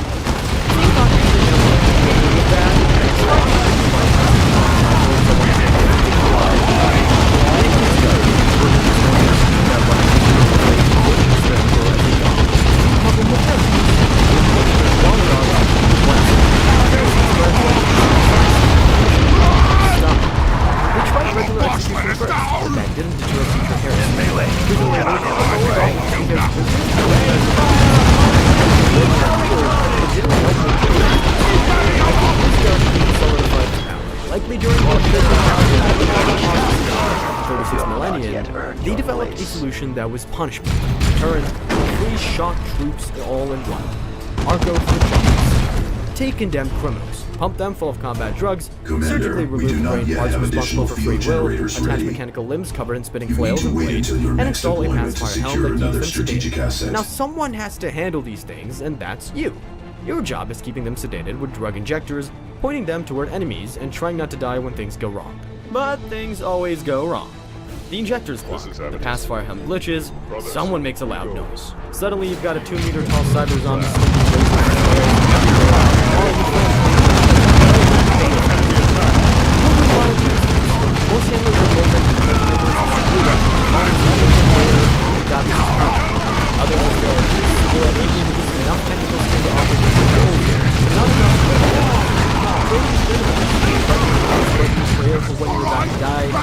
Zookeepers and murder machines that occasionally scream coherent accusations about their past lives at you. Handlers last 3 to 4 months on average before an arcoflagellum malfunctions and turns them into paste. Survivors develop severe trauma, substance abuse, and 1,000-yard stares. Nobody respects you, nobody thanks you, and when you die, the church just assigns you a replacement. By the 41st century, every nation goes to these things. Every war zone Number 3,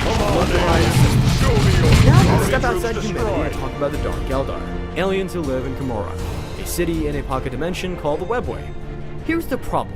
The Eldar were a dominant galactic power for millions of years until their depravity created a chaos god called Slaanesh about 10,000 years ago. Now, Slaanesh constantly drains their souls, and the only way Dark Eldar survive is by torturing others and feeding on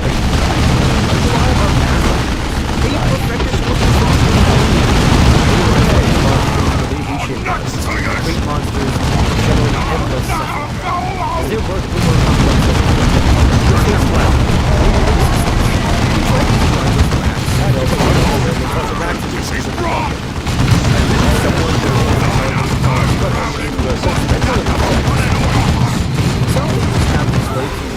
low-ranking Dark Eldar forced into service through coercion or punishment. Dragged to a lab with screaming as background music. Your work includes preparing subjects for surgery, meaning strapping down conscious victims and cleaning the previous subject off the table. You fetch organs from storage vats, catalog pain thresholds, and clean up fluids that shouldn't exist. The homunculus you work for treats you only slightly better than the subjects. Slightly better means days without torture instead of hours. The homunculi achieve everyone multi-person sculpture.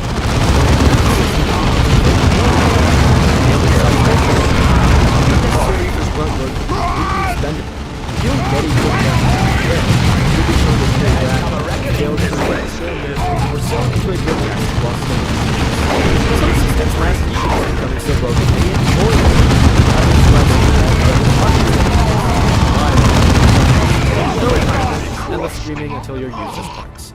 This job has existed 10,000 years and won't improve because it's fundamental to how society functions. Number 2, Skitarii Vanguard. Back with the Imperium, let's talk about the Skitarii Vanguard, the Mechanicus' frontline troops.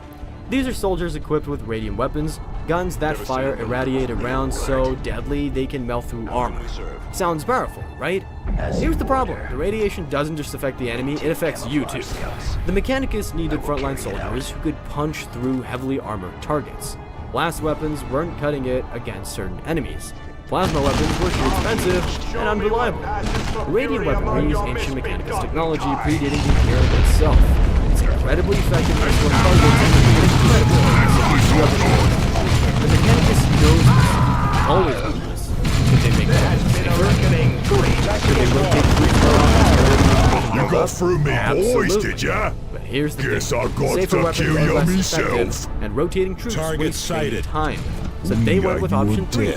Pump soldiers full of cybernetics to make them last longer, except that they'll die anyway. Your body's constantly broken down.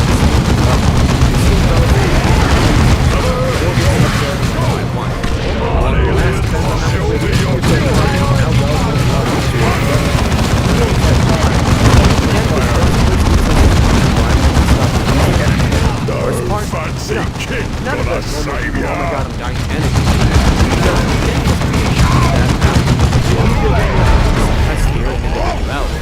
But you're not the only somewhere over all that cybernetics. The part of the appropriate level of terror Forge World Start roasting! for this job. Some are technically volunteers, Your legs will some come off in with exchange for not just starving to that death, voice. but calling it twisted gems.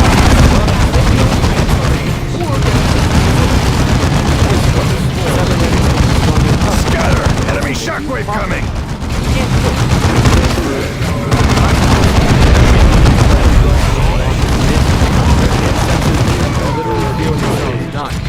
Other Imperial forces enemy has support- targeted this When you die, you will die. They strip your cybernetics, burn your irradiated corpse, and install your augments in the next recruit. scum You're not a is soldier, dead you're a at temporary last. host for weapons too dangerous Ready for for anyone to carry extraction, long Commander. term. The Mechanicus has used the solution for millennia and will continue for millennia more. Darkus Because ready. dead soldiers cost less than safer weapons. Zeal and fury By the 41st on the way millennium, to Forge victory. Worlds churn out Vanguard by the thousands, each with an expiration date. Number 1. Demon Host Creation Assistant. And finally, the absolute worst job of the 41st millennium, assisting with the creation of demon hosts. The Inquisition faces chaos, a corrupting force from the warp manifesting as gods and their demon servants. These demons invade reality, corrupt planets, turn soldiers into monsters. The Inquisition needs intelligence on chaos, but can't interrogate demons without dying or going insane. They tried capturing chaos cultists, but cultists don't know much. They tried studying ancient texts, but the information itself drives scholars insane. They tried communicating with demons directly. Everyone died. At some point after the Horus Heresy, radical inquisitors developed an extreme solution, summoned demons, trapped them with psychic wards and holy symbols, forced them into condemned prisoners' bodies. Now you have a demon to interrogate or weaponize. The practice is controversial. Good work, Commander. Puritan inquisitors call it Gut-Wrencher's heresy. death has Radicals scattered argue his orc desperate band. times justify extreme We have measures. found crucial Creating a evidence demon among the host needs a remains of powerful Sky inquisitor Killer and trained in Gut-Wrencher's demonology, orcs. a host body Both usually had condemned recently psyker, visited a Fellhammer ritual Mine in the chamber mountains covered in outside protective Argus. symbols, and several Whoever is assistants. stirring up the That's you. orcs must be These rituals using happen in secret Fellhammer as a facilities on your base of ships or hidden operations. chambers. Your job is standing in the ritual circle, chanting prayers in languages you don't understand, trying not to look at the demon because eye contact drives you insane, and maintaining psychic wards through constant prayer. Demons don't want to be bound. They'll do everything to break free or murder everyone. Most bindings fail, maybe 8 out of 10. When it fails, the demon kills everyone in creative ways. Turns your blood to acid, inverts your skeleton while you're alive, makes you experience every pain you've caused amplified. Lucky ones die quick. Assistants are low-level acolytes, loyal but not valuable enough to protect. If the binding succeeds and Orthodox Inquisitors find out, you're executed for heresy. If it fails, the demon kills you. If you survive multiple rituals, warp exposure corrupts your soul, turning you into what you're fighting. Most assistants last 1, maybe 2 attempts. Survivors are inducted deeper into radical factions or quietly executed to maintain secrecy. There's no winning, just different deaths. By the 41st millennium, as chaos grows stronger and the Imperium grows desperate, more radical inquisitors create demon hosts than ever, meaning more assistants die in secret rituals daily across the galaxy.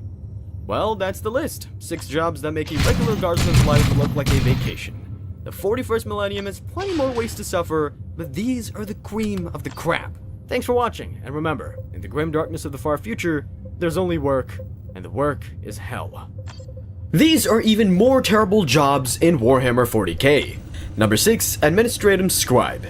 If you think paperwork is soul-crushing, try spending your entire life copying supply manifests by hand while Commander, knowing one the decimal time has error come to could strike starve at our a true planet. enemy. The Imperium Whoever has spans been a million provoking worlds, and and guiding keeping the track of everything Greenskins is requires holed up endless at Fellhammer documentation. Mine Ships on the need up. manifests, planets owe tithes, that's taxes, wars need supply records. Someone has to write it all down, verify it, file it. That someone is an administratum scribe, and there are billions of them. The Imperium uses cogitators, basic computers for some tasks, but they don't fully trust machines after AI nearly destroyed humanity during the Age of Strife, a period of technological collapse thousands of years ago. So they maintain manual backups, scribes sitting at desks hand-copying documents, verifying data, transcribing reports endlessly. Here's how you become a scribe. You're born into it. The positions are hereditary. Your parent was a scribe, so you're a scribe, and your children will be scribes. You sit in vast archive halls with thousands of other scribes doing identical work. Copy the census, verify these coordinates, transcribe these assessments day after day. The scale is what breaks me. You're one of billions, knowing if you disappear tomorrow, someone would take your desk by next shift. The real nightmare is the inefficiency combined with the weight of your mistakes. The Administratum is so vast that entire departments get lost, meaning offices continue obsolete tasks for thousands of years because nobody remembers to check if the work still matters.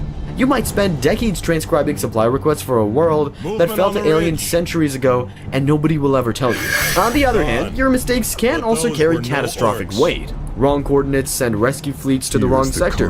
Incorrect calculations cause famines, but the bureaucracy is so bloated that your error might not surface for decades, so you live with constant pressure and zero feedback on whether you're doing it right. The Inquisition occasionally purges entire departments for inefficiency, executing wings of scribes without checking who's actually incompetent. Sergeant There is no Thaddeus, retirement, reporting for no duty, escape. Commander. You work until your body you have gives a out, pleasant then the rest, Administratum disposes waiting of for you the and most gives your dramatic desk to your moment child. strike? Number Good to 5. see you Corpse too, Starch Amatus. Processor. Your job is handling human corpses that will become food for the living, and the social stigma makes you wish you were going into the grinder. Hive worlds are overpopulated nightmares. Billions packed into city-sized towers with no room for farms. People die constantly from gang violence, accidents, disease, bodies pile up, can't waste protein when the living are starving, so the solution is corpse starch, recycling human remains into great protein paste formed into ration bars. On Necromunda, the most infamous hive world, this work is controlled by the Mercator Paladus Guild. You work for them handling remains, either collecting bodies or processing them in facilities that turn the dead into food. How do you end up here? Sometimes it's hereditary. Your family has worked corpse collection for generations. Sometimes it's punishment. You committed a crime and this is your sentence. Sometimes you're just desperate enough to take any paying work. The guild doesn't care which. You sign the contract or make your mark if you can't write, and now you're property of Mercator Paladus. If you're on collection duty, you drive routes through the Underhive where bodies accumulate. Gang casualties, workers who fell, people who just stopped moving. You load them into carts and haul them back. The smell soaks into everything. No amount of washing removes it. Other hivers smell you coming from 50 meters away. The processing facilities have massive grinders designed to reduce remains to paste. The noise is constant, metal shrieking against bone, the air is thick with rendered fat and chemicals. You develop a cough that never leaves. But the physical toll isn't the worst part. The social stigma destroys you. In hive culture, where gang affiliation determines survival, being associated with corpse processing marks you as untouchable. Other hivers won't stand near you. Parents drag children away when you passed. You're feeding the entire hive, but everyone treats you like you're already dead. The psychological weight accumulates every shift. You're processing corpses, sometimes recognizing faces. Your neighbor, the kid from 2 levels down, knowing tomorrow you might be the one going into the grinder. Chaos Skulls find easy recruits here. When you handle death daily, whispers from the warp, that alternate dimension where demons exist, start sounding reasonable. Korn, the Chaos God of murder, offers power to move around the again. Some workers think, normal corpses cannot create that. Korn grows fast. When the Arbites or Inquisition discover activity, they purge entire facilities without checking individual gear. The guild replaces everyone the next day. Number 4, Sanctioned Cycle. You were born able to touch the world, which means you'll either die becoming a weapon for the Imperium or die being one. Cyclers are humans whose minds connect to the world. This grants psychic powers, but also makes you a demon magnet. Untrained psychers are walking time bombs. Their powers attract warp predators, and one possessed psyker can kill thousands. When your powers manifest, usually in childhood, the black ships come for you. These massive prison vessels collect psychers from across the Imperium. There's no appeal. You're property now, thrown into hulls with hundreds of other terrified kids whose powers are going haywire. The journey to Terra takes months. Many don't survive, weak ones get possessed, strong ones lose control and have to be executed.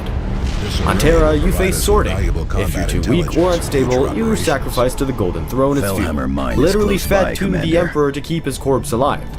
About 1,000 psychers burn out this way every day. If you're strong enough for training, you go to the Scholastia Psychana, where they teach you to control your powers without opening yourself to possession. The failure rate is high. Most die during trials, or get executed as too dangerous. Survivors get sanctioned. The Imperium Aquila burn into their flesh as proof they're safe. Some become astropaths after soul binding. Most get assigned Imperial Guard regiments as psychic support. That's what you get. You use your powers to attack enemies, throw up protective barriers, divine enemy positions. Every time you channel warp energy, you risk possession because you're opening a door and something might push through. You feel demons constantly testing your defenses, whispering, probing for weakness. Someone The else regiment has doesn't gone trust you. through here. They call you witch, keep you separated, a commissar. That's an officer who executes soldiers for cowardice, shadows you with his bolt pistol ready. If you show any signs of possession, talking to yourself, eyes changing color, anything, he shoots you in the head. It's protocol because a possessed psyker can slaughter entire companies before anyone stops it. The strain never stops. Channeling warp energy hurts, constant headaches, nosebleeds, muscle tremors. You're conditioned to push through the pain, but you're still human. Demons keep scratching at your mind, offering power if you just let them in. Combat against chaos makes it worse. Demons target psychers specifically to eliminate threats or claim bodies. The world gets more turbulent near chaos forces, making it harder to move and control when you keep it close. There is no requirement.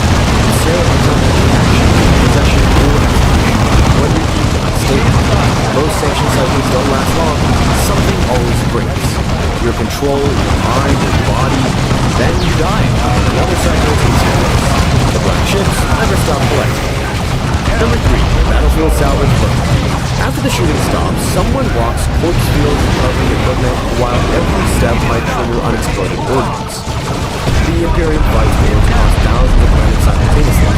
Equipment is expensive, every laser gun represents significant investment.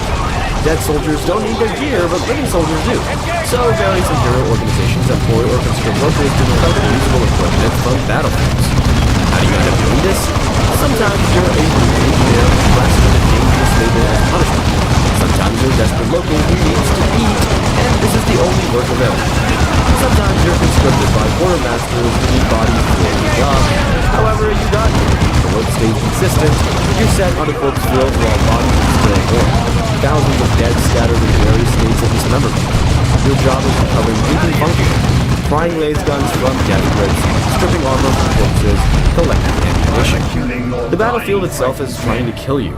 Unexploded ordnance litters the ground, artillery shells that fail to detonate, grenades dropped by dying soldiers, mines that don't trigger. Every step is calculated risk. Most salvage workers die from ordnance, not enemies. Toxic chemicals coat everything. Weapon residue burns exposed skin. Promethium fuel cools in craters. You're giving minimal protection because proper gear costs more than your life. Battlefields where Chaos forces fought add another horror. Where demons manifested, corruption lingers. Warp-tainted equipment can corrupt handlers. You might pick up a laser gun. That seems fine. Then over the next week, develop extra fingers or hear voices. By the time you realize you're mutating, it's too late for anything except execution. Even battles against Xenos leave dangerous. Orcs playing dead. Tyranid organisms burrowing in corpses.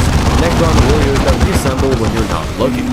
You're armed with maybe a knife and a laser pistol. Not enough to fight, but enough to give false confidence. There's also the arbitrary distinction between recovery and looting. Taking equipment to turn in is recovery. Taking it for personal use is looting, punishable by execution. The line shifts based entirely on the quartermaster's mood. Salvage workers die regularly from theft accusations, even when following orders. Number 2. Void Ship Maintenance Bondsman. Imperial Navy ships need maintenance in the toxic lower decks, and bondsmen handle it knowing the work will probably kill them. Imperial Void ships operate for centuries or millennia. They're too valuable to decommission, so the Navy keeps them running through constant maintenance. The upper decks, where officers work, get regular attention. The lower decks accumulate damage because nobody important gets down there, so repairs aren't priorities. But critical systems still run in the lower decks. Someone has to maintain them, and that's bondsmen. Pressed crew conscripted from hive worlds. You're not real Navy, you're expendable labor used for jobs too dangerous for valued personnel. The lower decks are actively trying to kill you. Radiation leaks from ancient plasma reactors, chemical runoff pools in forgotten compartments. The air gets worse the deeper you go, and respirators aren't always provided because you're expendable. Your job involves keeping critical systems running, clearing blockages, repairing piping, checking for hull breaches in sections unvisited for centuries. The equipment is ancient and barely understood, so you're working with basic tools and prayers, hoping the machine's spirit don't kill you.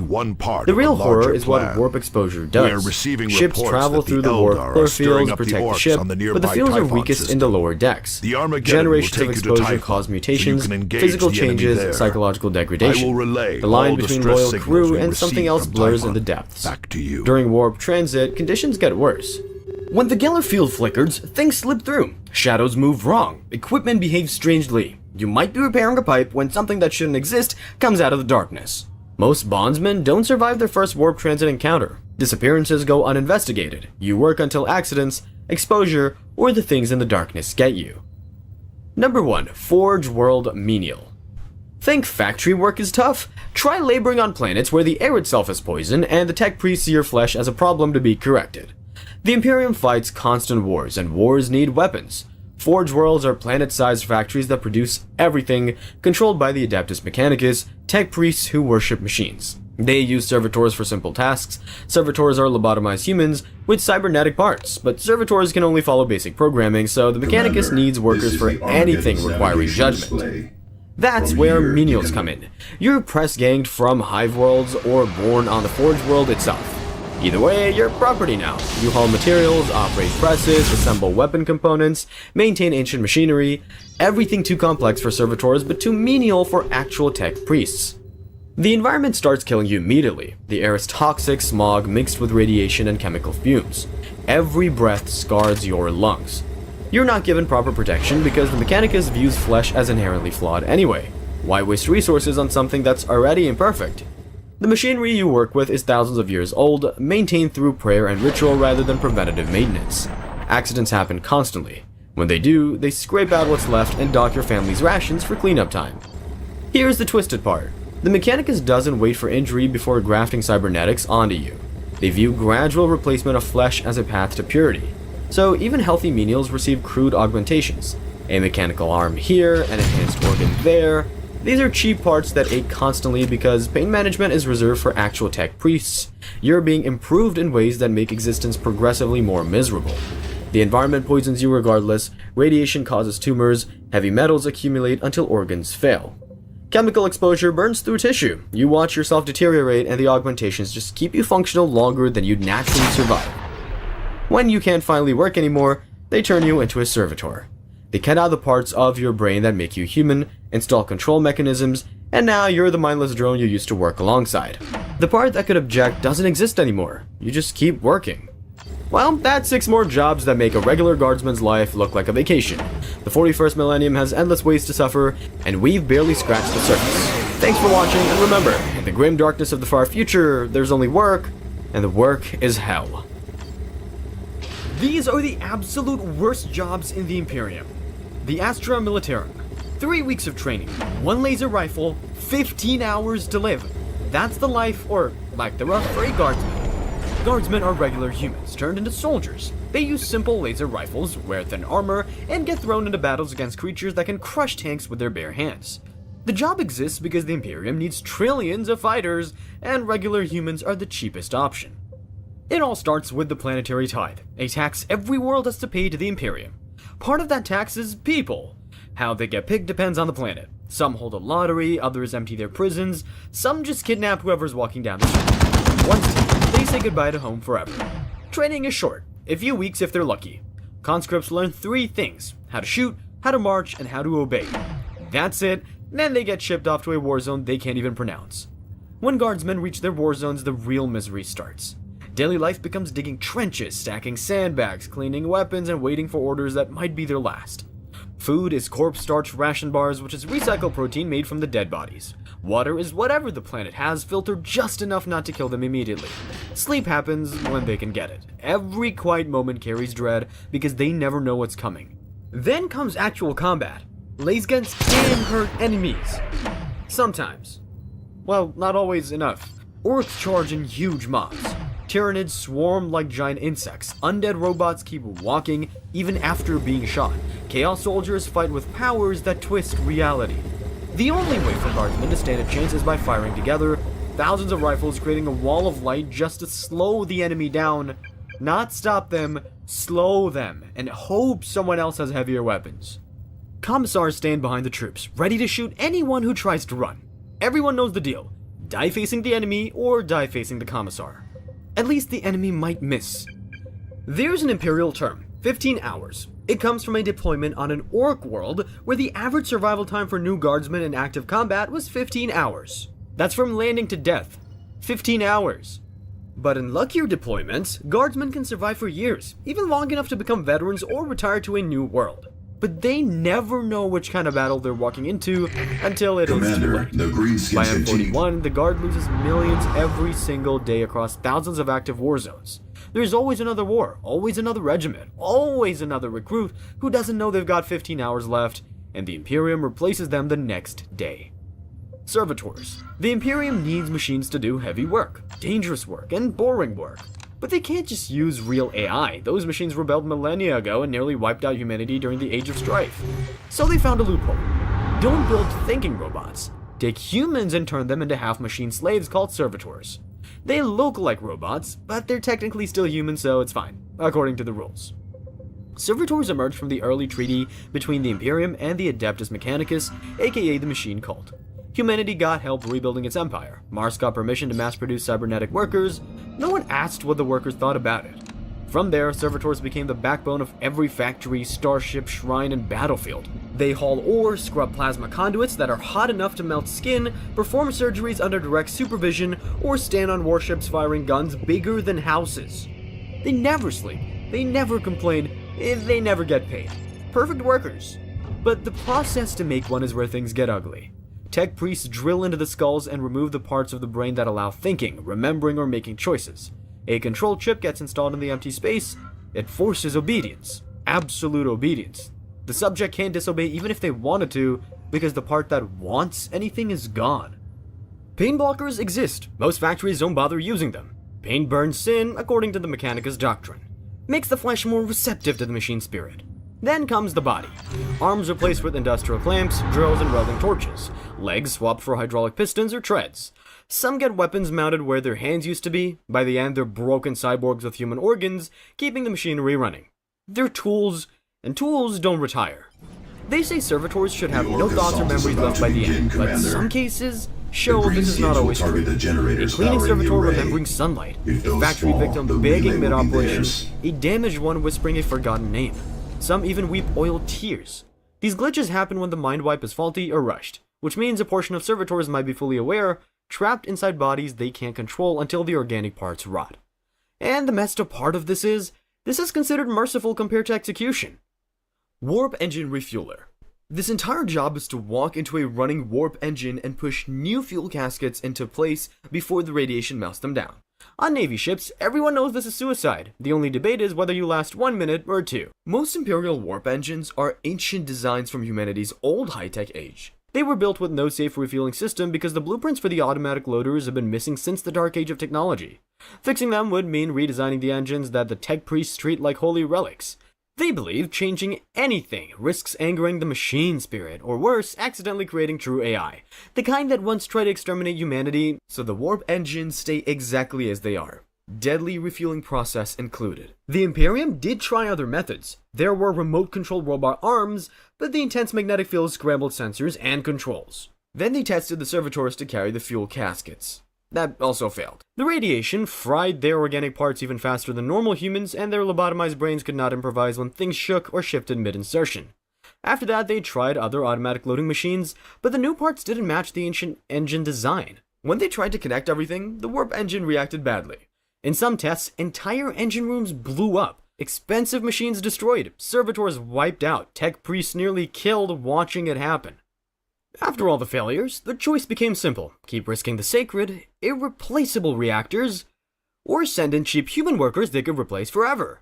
They picked the humans. Refuelers are taken from underdeck hive workers, criminals, or void-born conscripts. That's the people born on the ship who never saw a planet in their lives. They get a thin lead-lined suit and painkillers that barely do anything. In teams of 20 to 100, they enter the reactor chamber while the engine is still running at almost full power. The radiation hits them instantly. Blood boils in veins, eyes burst in their sockets, skin peels off in sheets. They have under 2 minutes to slam the new fuel caskets into place before their legs give out. Maybe they finish the job, maybe they don't. Either way, servitors hose what is left of them off the floor and prepare the next team. On many older ships, this remains the only way. A few elite Navy flagships and Mechanicus vessels use upgraded refuelers with augmetics that buy them an extra 30 seconds. Everyone else uses the old method. Throw humans at the problem until it's solved. Space Marine Dreadnoughts. Most soldiers fear dying, Space Marines fear surviving too long. Because if their injuries are bad enough, they don't get a funeral, they get shoved into a giant metal coffin called a Dreadnought. It's called honor. It feels more like a life sentence with extra steps. This nightmare exists because the legions kept losing heroes they couldn't replace. During the Great Crusade in M30, veteran warriors with centuries of irreplaceable experience were dying faster than new ones could be trained. They tried letting veterans die with honor. They tried recording experience in manuals. They tried extensive augmetics. Marines died during surgery. Nothing worked. So, the tech priests created dreadnoughts, war machines that preserve whatever pieces of a Marine are still alive. Problem solved. Except for the Marine. The process is brutal. After a Marine is dragged off the battlefield half dead, Tech Marines cut away anything that cannot be saved, like arms, legs, even most organs. What's left gets sealed in a sarcophagus filled with fluid. Neural cables plugged into the spine and brain. Then the sarcophagus seals shut forever. The Marine wakes up in absolute darkness, can't move, can't see. Tries to scream, no mouth, no lungs. Then they activate the Dreadnought. Suddenly, he's seeing through sensors instead of eyes, moving a tank instead of his body. Everything feels wrong. Between battles, they sleep in stasis where time stops making sense. Centuries pass like minutes. Every time they wake, more is lost. Brother's dead, war is forgotten, can't remember names, can't remember why they're fighting. Each cycle damages the brain. Eventually, they forget it. All that's left are combat protocols. Most FFS launcher weapons with no pilot left inside. By every chapter has these ancient warriors and police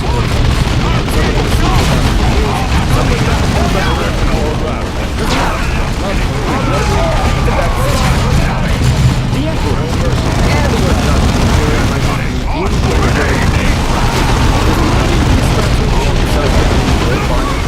the screaming for 10,000 years. The brain fights monsters no one else can see, while consciousness slowly disappears. Sleep, wait, quick, can't die. This night,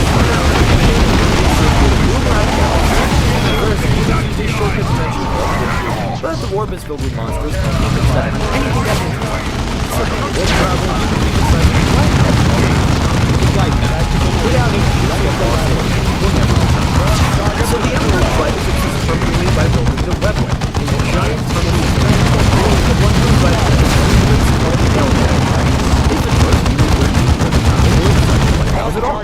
Not before the Emperor could finish it, his son Magnus the Red ruined everything.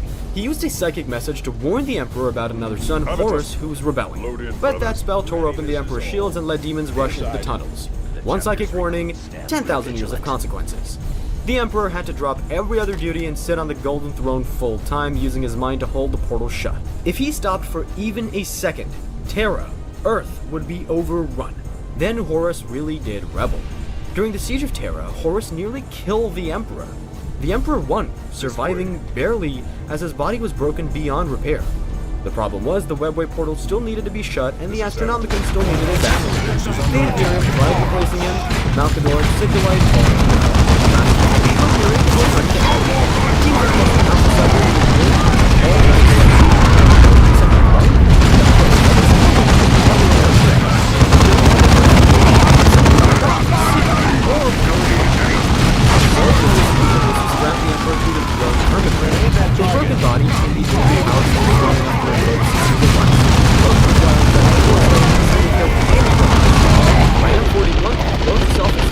requiring more power to maintain the same output. It's burning faster to keep the lights on, and the entire Imperium can't help but depend on a corpse god who can't let himself die. Well, those are the worst jobs in the Imperium. Which one sounds worse to you? Hit subscribe for more 40k, and thanks for watching. These are the absolute worst jobs in the Imperium. Managing weapons, workers who panic at shadows, working with splitting machinery, and answering problems by hitting, that's a Runherd's entire shift. Orcs are a biologically engineered species created by the Old Ones millions of years ago. Every role in their society exists through genetic programming. Some orcs sprout as mechs, instinctively understanding machinery. Others become pain boys, compelled to cut and experiment. The rest become boys, warriors built for fighting, shouting, and destruction. But someone still has to do the boring work. Hauling ammunition, cleaning workshops, crawling through machinery that's too small, too hot, or too unstable. Problem is, orcs are genetically incapable of tolerating this. Tasks that don't involve switches their biology simply rejects it. Enter the Gretchen. Smaller, weaker orc race created specifically for grunt work. And where there are Gretchen, there are Runt.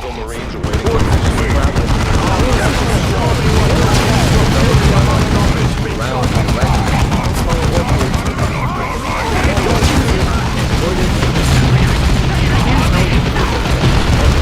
shouts his gun is fluid now. Grunter has 30 Gretchen. 29 bolts of induction. One that stays gets crushed when the gun barrel swings around. 5 others panic and crash into the fuel barrel. 3 get trampled. 1 triggers a chain reaction that drops a ceiling plate. The mech blames the Gruntherd for everything. One of our This is generators just is Tuesday. under attack. Most Grunterds are missing fingers from slamming cage doors. Burns bubble and crack up on their arms from shoving Gretchen back in the door. They walk the fields who are getting trampled and 50 Gretchen being runs. Other orcs walk out from Commander, scraps, or starting their own fights to bother. And a weekend Gruntherd is just an opportunity to snap his runs. This setup can really improve. The old ones designed it this way millions of years ago, and it works exactly as intended. Messily and painfully, but functionally. Why never run jobs as well? Casualties of the jobs go final. Changes. This has always been true. This will always be true. Brewer. Now, if you thought managing panicky workers was bad, try doing it while standing next to barrels that explode randomly and customers who think throwing you into the fire is hilarious. Orcs love their fungus beer.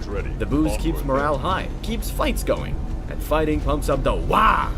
Psychic feel, that collective energy that makes Orcs' technology work and keeps the Horde unified. Stop the supply and weapons start jamming, and the war boss starts looking for someone to blame. Some orcs sprout with brewing instincts built into their genetics. They know how to chop fungus, eat mash, and keep vats bubbling without being taught. Same as every other orc specialization. Empty barrels per ship, takes bubbling ingredients, and dodge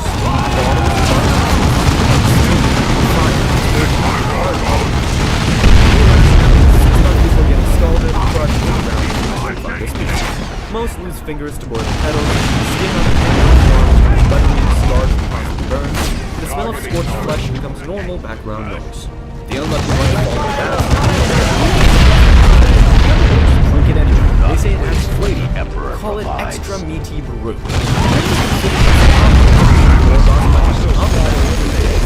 Other brewers see the sound. Override something. Not that one. A brewer might say that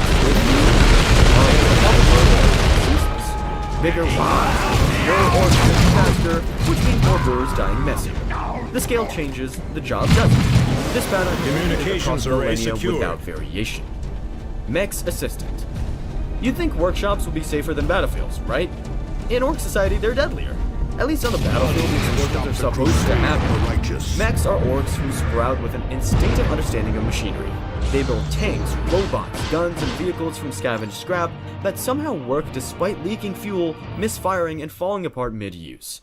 And with all that building, they definitely need assistance. Mech's assistants come in 2 types. Spanners, lesser mech boys with partial mechanical instincts who understand tools and basic construction, and Gretchen Oilers, smaller orcoids with no mechanical instincts at all, just the misfortune of being small enough to fit into deadly spaces. Both keep the workshop running while absorbing most of the danger. Assistants carry hot metal plates that sear through gloves, hold sparking wires that shock up to the shoulder, push buttons that clearly shouldn't be pushed because the mech insists it'll probably work, engines backfire 10 to 15 times per shift, fuel leaks ignite underfoot, welding sparks land on explosive materials. Sometimes an assistant gets welded to the project because the mech forgot they were holding that part. The mech just works around them until they can pry the assistant loose. A successful day means the weapon fires 3 times before exploding. The assistant only loses 2 fingers. The mech calls this good progress. Even standing still is dangerous because anything can explode at any second. Most assistants end up burned, electrocuted, or flattened by falling machinery.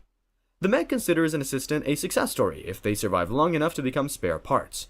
When an assistant finally dies, the mech strips any useful arguments and tosses what's left into the scrap pile. Waste not. Orc engineering doesn't include safety features. Never has, never will. The old ones program mechs to build functional weapons fast, not build them safely, and Orc engineering fundamentally cannot function without someone expendable holding the dangerous parts. The casualties are acceptable as long as the gun works when it's done. No arrays of Weird this boy type minder. have been made in 2 Most jobs millennia. have occupational risks. That is This correct, one has. Sergeant. Your boss We no randomly longer explodes have and the takes half of the technology to battalion make with these him. arrays. Weird boys are orcs who Losing blast one is psychic a energy like blow walking Imperium upon never those fully machines. recovers from. Their skulls act like funnels for still whatever remains log unclear energy what the surrounding Eldar orcs hope to generate. gain by Put provoking enough the orcs into one orcs. place, and the Whatever psychic their buildup purpose, releases wherever the it Eldar are goes, using up, all down, their trickery sideways, to straight into disrupt friendly communications range. outside And the someone sector. has to make sure that We are doesn't uncertain happen, and how this they is are where the Weird managing Boy this, Minder comes but in. our Weird Boy astropaths Minders describe aren't a their special interference class. as They're a just shadow regular across orcs, the usually warp. tough boys or a knob, shadow assigned across by the the war warp. boss to keep the Weird Boys Those from were their accidentally exact vaporizing the words? entire mob. Yes, those It were their becomes exact unavoidable words, the Cyrus. moment the war boss We have points more and says, immediate problems, "You, however. watch the Weird Boy." Mech The Badzappa Minder is knows mounting another exactly when offensive the on the Weird Boy's about to capital, overload. and I The need to telltale see head to glow, our the defenses. crackling energy, the Secure air getting hot Typhon and quickly. staticky. I could So use you back here Minders soon. dodge up to 40 psychic Fool blasts out. per hour. Why They so hold bottles, concerned pipes, with the or scrap ravings metal of pieces to distract their astropaths, Weird Boy. Cyrus? They shout, No push, and reason. occasionally smack him to keep I just focus hope on the that target. casting a shadow One second across they're the steadying the warp is Weird an Boy, ability the next second Eldar they're dodging a truly beam of have, energy that could melt for all armor our or sakes. flatten the tank. Problem is, sometimes there's nothing you can do about it except hope the blast goes forward instead of sideways. Shockwaves throw Minders 20 to 30 meters across the battlefield. Sometimes they land in one piece, usually they don't. Most Minders die with perfect situational awareness, if only they had smacked the Weird Boy sooner. This is just how it works. The old ones designed psychic orcs to channel battlefield aggression into destructive power. The side effect is constant risk of detonation. Minders are the compromise. Lose one orc managing the psyker instead of losing 50 when he explodes uncontrolled. Pit Fighter. Now, if you think watching your boss explode sounds bad, at least the explosion is quick. In the fighting pits, death comes slow, and it comes often. And worst of all for orcs, it comes without glory. Pit Fighters aren't a special class like mechs or pain boys. They're boys who got unlucky, too scrappy for regular mobs, too small to impress, or caught on the wrong side of a challenge. The war boss points and says, "You, fight me for teeth. Career decided." Fighting pits are massive craters dug into orc camps, space hulks, or conquered fortresses. Orcs gather to watch, vet teeth, and shout while fighters brawl with choppas, power claws, or bare fists. No rules, no mercy. Fights end when someone yields, dies, or gets dragged out. Usually dies. The pits serve multiple purposes: entertainment, settling disputes over loot, selecting new war bosses, weeding out weak orcs, all of it lethal. A typical week is like fight a rival knob on Monday, fight 3 grots and a squig on Tuesday for entertainment, fight over a disputed choppa Wednesday, fight a captured alien Thursday, fight whoever the war boss thinks the big one is Friday. Survive all that, and the war boss might throw you at a beast just to see what happens.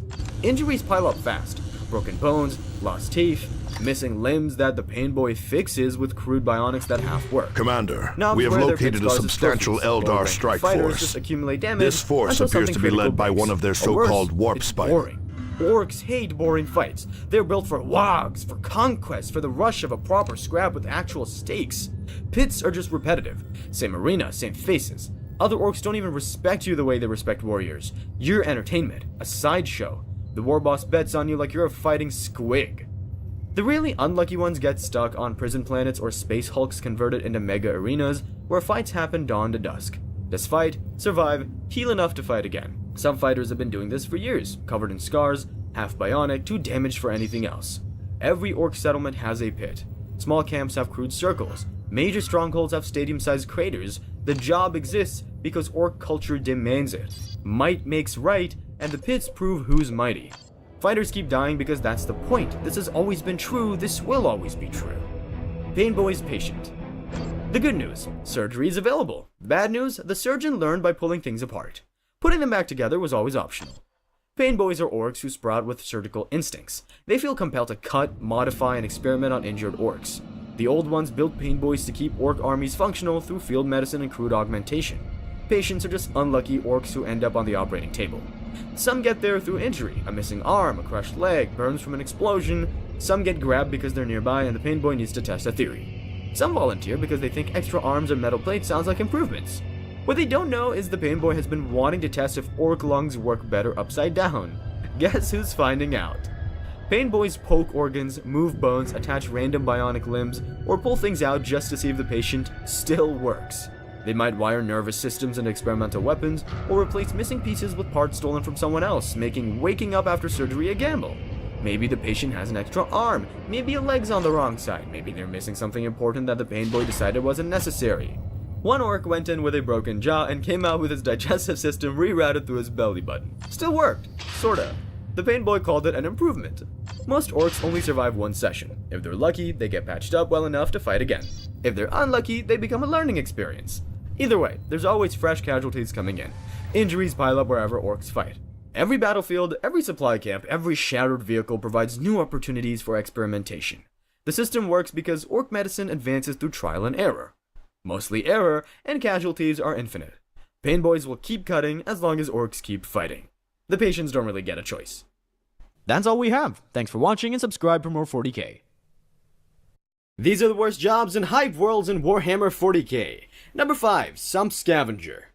Everything in the hive drains down. Industrial waste, sewage, chemical runoff, bodies, all of it collects in the sumps, the vast underground lakes of toxic sludge that glow in the dark. And someone has to dive into that to recover valuable materials. Hive cities produce waste faster than any system can process. Billions of people, thousands of factories, millennia of runoff. It pools in ancient reservoirs at the absolute bottom. The guilds need materials recovered, rare metals that settled in the sludge, chemical compounds that can be resold, sometimes functional tech that got dumped by mistake. Can't use machinery, the environment corrodes it instantly. Servitors, lobotomized cyborg slaves, dissolve before they surface. They tried using criminals, penal labor, work off your sentence. The criminals died too fast. Tried paying premium wages, nobody took the job. Tried specialized servitors with acid-resistant augments. The augments failed. So they use people nobody misses. You're a mutant, born with deformities from radiation or chemical exposure. Extra limbs, malformed features, skin conditions. The clans won't hire you for normal work because mutations means chaos taint. Definitely unwanted. The only work available is work that kills people too quickly for normal laborers. The Water Guild gives you a rebreather that's been patched so many times the seals don't hold. A chem suit that mostly repairs. You descend into the sump, wading through glowing sludge that burns skin on contact. Find anything valuable, load it, surface before the environment kills you. Most scavengers last 2 hours before the chemicals overwhelm their gear. The sump hides things. Feral mutants who adapted to the toxic soup. Some crocs, massive reptilian predators with acid saliva. Sometimes gene stealer hybrids, alien human monsters using the depths as hiding places between cult attacks. The mutations accelerate down here. Your deformities worsen, scales form over blistering skin, eyes multiply, limbs sprout useless appendages. You feel every change happening in real time. Most scavengers last weeks before the toxins dissolve them, or something drags them under. The guilds don't track names, don't record deaths, you're expendable. But sometimes you find things that shouldn't exist. Dark Age technology, artifacts that predate the Imperium, devices that whisper in dead languages. You're supposed to report those, turn them in, collect a finder's fee. Most don't. The black market pays better. Sell the artifact and you can afford real food for months. The fact that some artifacts are chaos tainted doesn't register until the voices start. Doesn't matter, you needed the money. The sump keeps filling, the guilds keep hiring, and mutants keep dying in glowing lakes at the bottom of civilization because someone has to do the diving. Number 4. Rogue Factoria Slave. The Mechanicus controls all legal tech production in the Imperium. But demand exceeds supply, and the black market exists because people need things the Mechanicus won't make. Rogue Factoria are illegal workshops ran by heretics, rogue tech priests, producing forbidden technology, and they need workers who can't report them. Gangs need custom weapons, nobles want illegal augments, trackers need goods without Mechanicus tithes, legal channels are slow and expensive, black market fills the gap, but it needs labor that won't talk.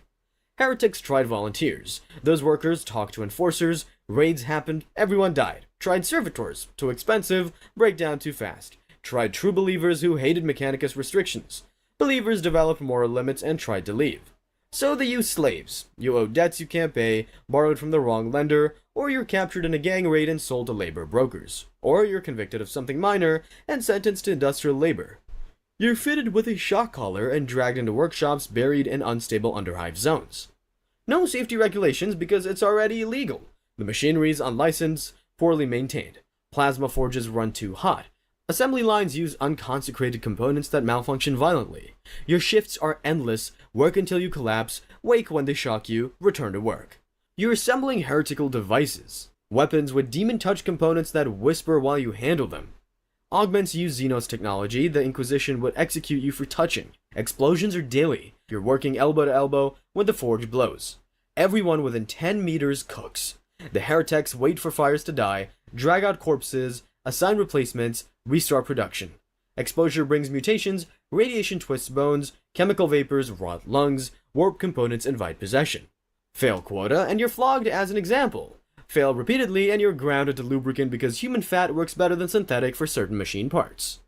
Escape is suicide. The Factoria are in bad zones, collapsing hive sections. Run and you're recaptured or killed by the environment. Make it to Enforcer territory and you're executed on sight. When the Inquisition discovers these sites, they purge everything. Orbital strikes, Promethean fires, they don't distinguish between masters and slaves. Everyone burns. Most slaves last weeks to months, the black market thrives on your suffering, and nobody above knows you exist. Number 3. Dome Seal Maintenance Worker. Most hive worlds don't have breathable atmosphere anymore. Industrial pollution rendered it toxic millennia ago. On Necromunda, it's ash wastes, particulate storms that shred lungs. Other worlds have chemical clouds, acidic fog, radiation. The hive cities are sealed environments with filtration systems struggling to keep the poison out. When seals crack, the outside gets in. The Mechanicus tried automated monitoring systems, sensors to detect seal degradation, servitors to patch breaches. The toxic atmosphere corrodes sensors faster than they can be replaced. Documentation from the original construction is lost. Nobody knows which seals are load-bearing and which are redundant. Tried using tech priests directly. Too valuable, too few. So they settled on regular humans with basic training and no alternatives. You end up here because you need work, or you were convicted of something minor, or your family has done it for generations. The training is minimal. Here's the sealant gun, here's one to replace gaskets, here's the prayer, don't breathe too deep. Your work happens in maintenance tunnels running along the hive's outer shell, crawling through spaces barely wide enough for your shoulders where the seals meet the external structure. The seals were installed thousands of years ago and they're degrading constantly.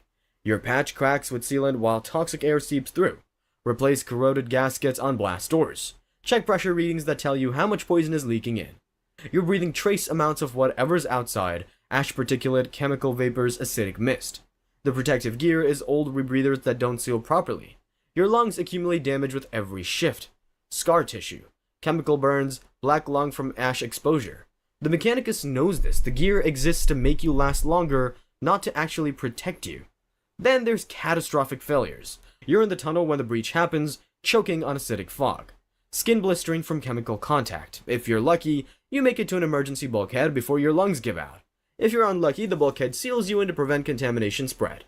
You die slowly in a sealed tunnel, drowning in poison because the hive's safety systems prioritize containment over rescue. Most seal workers last 2 to 3 years before dying from exposure or a catastrophic breach. The survivors develop chronic respiratory failure, chemical scarring, mutations from radiation, or toxic compounds. The guilds replace you without ceremony, the seals need constant maintenance, and the Imperium has endless desperate people willing to risk death for steady work. Number 2. Pit Slave. The nobility needs entertainment. The Underhive produces people nobody will miss. Put those together and you get the Fighting Pits, where humans are surgically converted into living weapons and forced to kill each other until they break. Fighting Pits exist because hive nobles are bored. They've got wealth and power and nothing to do with it except find entertainment. Traditional gladiatorial combat is limited. Human fighters can only do so much. The guilds solve this with surgery, drugs, and slavery. You become a pit slave through debt, borrowed money you can't repay, or you committed a crime. Sometimes you're grabbed during a gang raid and sold. The guilds process you efficiently. Intake, evaluation, surgery. No trial, no appeal. The surgery happens without anesthetic because pain is part of conditioning. They bolt weapons directly into your skeleton, chain blades where your hands used to be, drill fists wired into your nervous system, power claws that draw energy from your bioelectricity. So using them hurts. The augmentations are crude, painful, designed to make you dangerous while keeping you dependent. Then chemical conditioning. Daily drug injections that suppress complex thought while amplifying aggression. You're aware enough to understand what's happening, but incapable of resisting. That's deliberate. Nobles find distress entertaining. The conditioning breaks you systematically. Memories blur, personality erodes. What's left is rage and pain and knowledge you used to be something else. Win and you survive until next time. Win consistently and they give you more augmentations because successful fighters are valuable. Lose badly and you're vivisected immediately, augmentation stripped for reuse, remains sent to corpse processors. The pits have operated for thousands of years. They're profitable. Nobles are entertained. The Underhive keeps producing desperate people. Nobody intervenes because the Imperium has bigger problems than what happens to debtors in the lower hive. Number 1. Dome Runner. If pit slavery breaks you through force, dome running breaks you through what you witness. The Underhive is a labyrinth of abandoned sections, collapsed domes, and bad zones where the structure is actively failing. Navigation is nearly impossible without guides. Gangs need guides because the Underhives hide salvage, forgotten tech, and rival territories worth raiding. Dome runners are those guides, people desperate or skilled enough to lead expeditions through hell for a cut of the loot. You're an Underhive native with mental maps of routes that shift constantly as the structure collapses and reforms. former ganger, maybe, or an outcast who survived long enough to learn the paths. Gangs hire you because you know where the radiation pools, where the structure is unstable, where the mutant packs nest, where the gene stealer cults hide. You move light, minimal weapons, basic gear, speed and stealth matter more than firepower. The paths change constantly. Yesterday's safe tunnel collapsed, today's detour goes through rad zones, cooking your insides. Tomorrow's route passes called territory, where hybrids are watching. What breaks you is what you see. Demonic graffiti that pulses with warp energy and makes your eyes hurt. Gene stealer hybrids nesting in human ruins, victims still alive during implantation.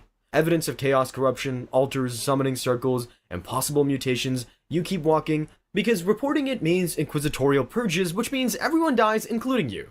The mental toll erodes faster than radiation. Paranoia is survival. You're constantly evaluating whether the gang plans to betray you. Gangs use runners as bait for traps, abandon you when you slow them down, kill you after the job to avoid paying. You know this and take the work anyway because the alternative is starvation.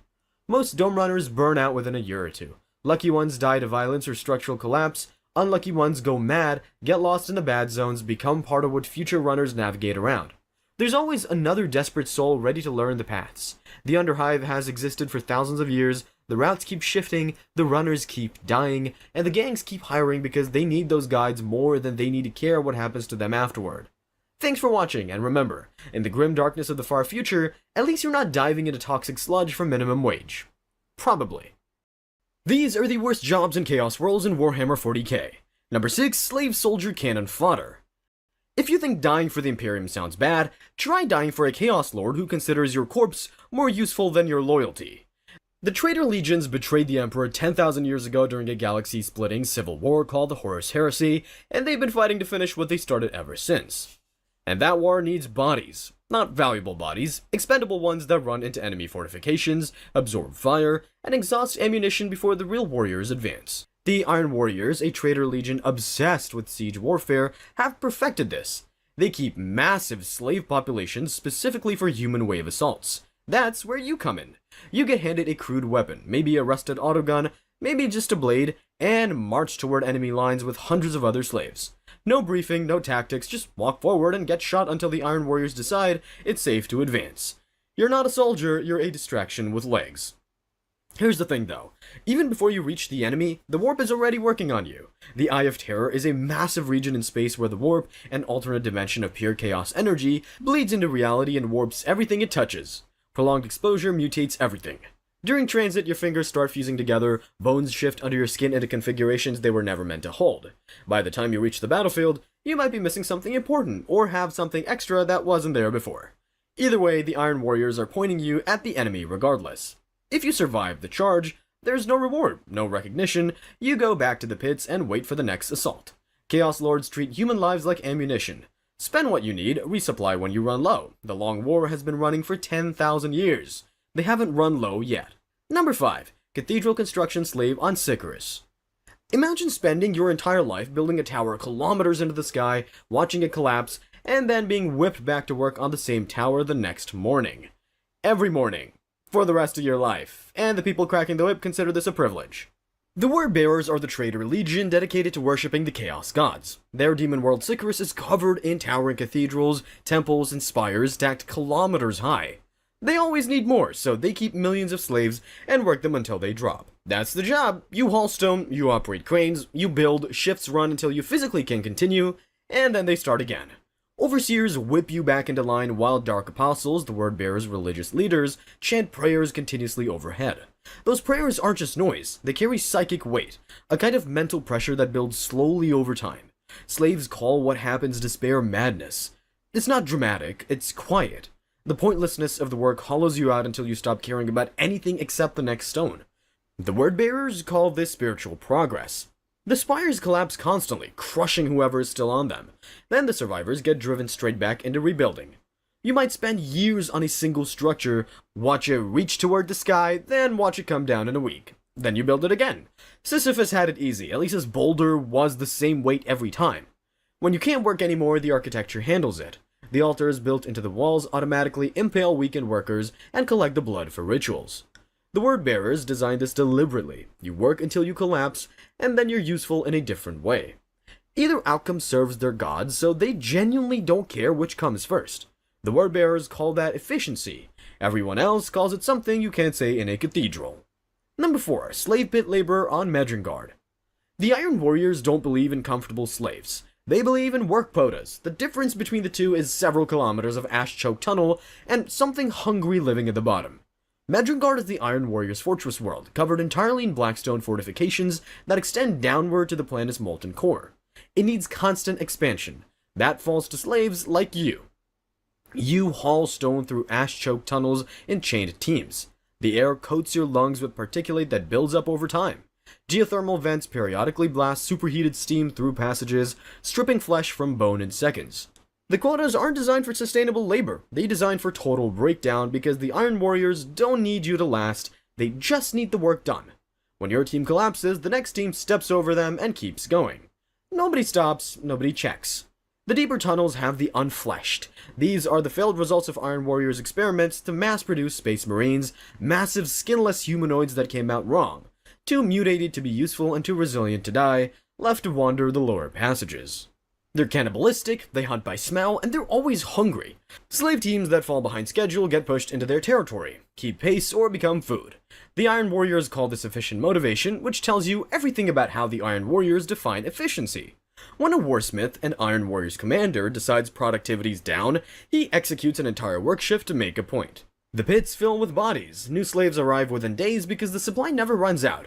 Every warsmith wants to build bigger and deeper than his rivals. Building requires bodies, and there are always bodies. This has been true for 10,000 years and shows no sign of stopping. Number 3. Flesh Mill Factory Slave on Xana 2.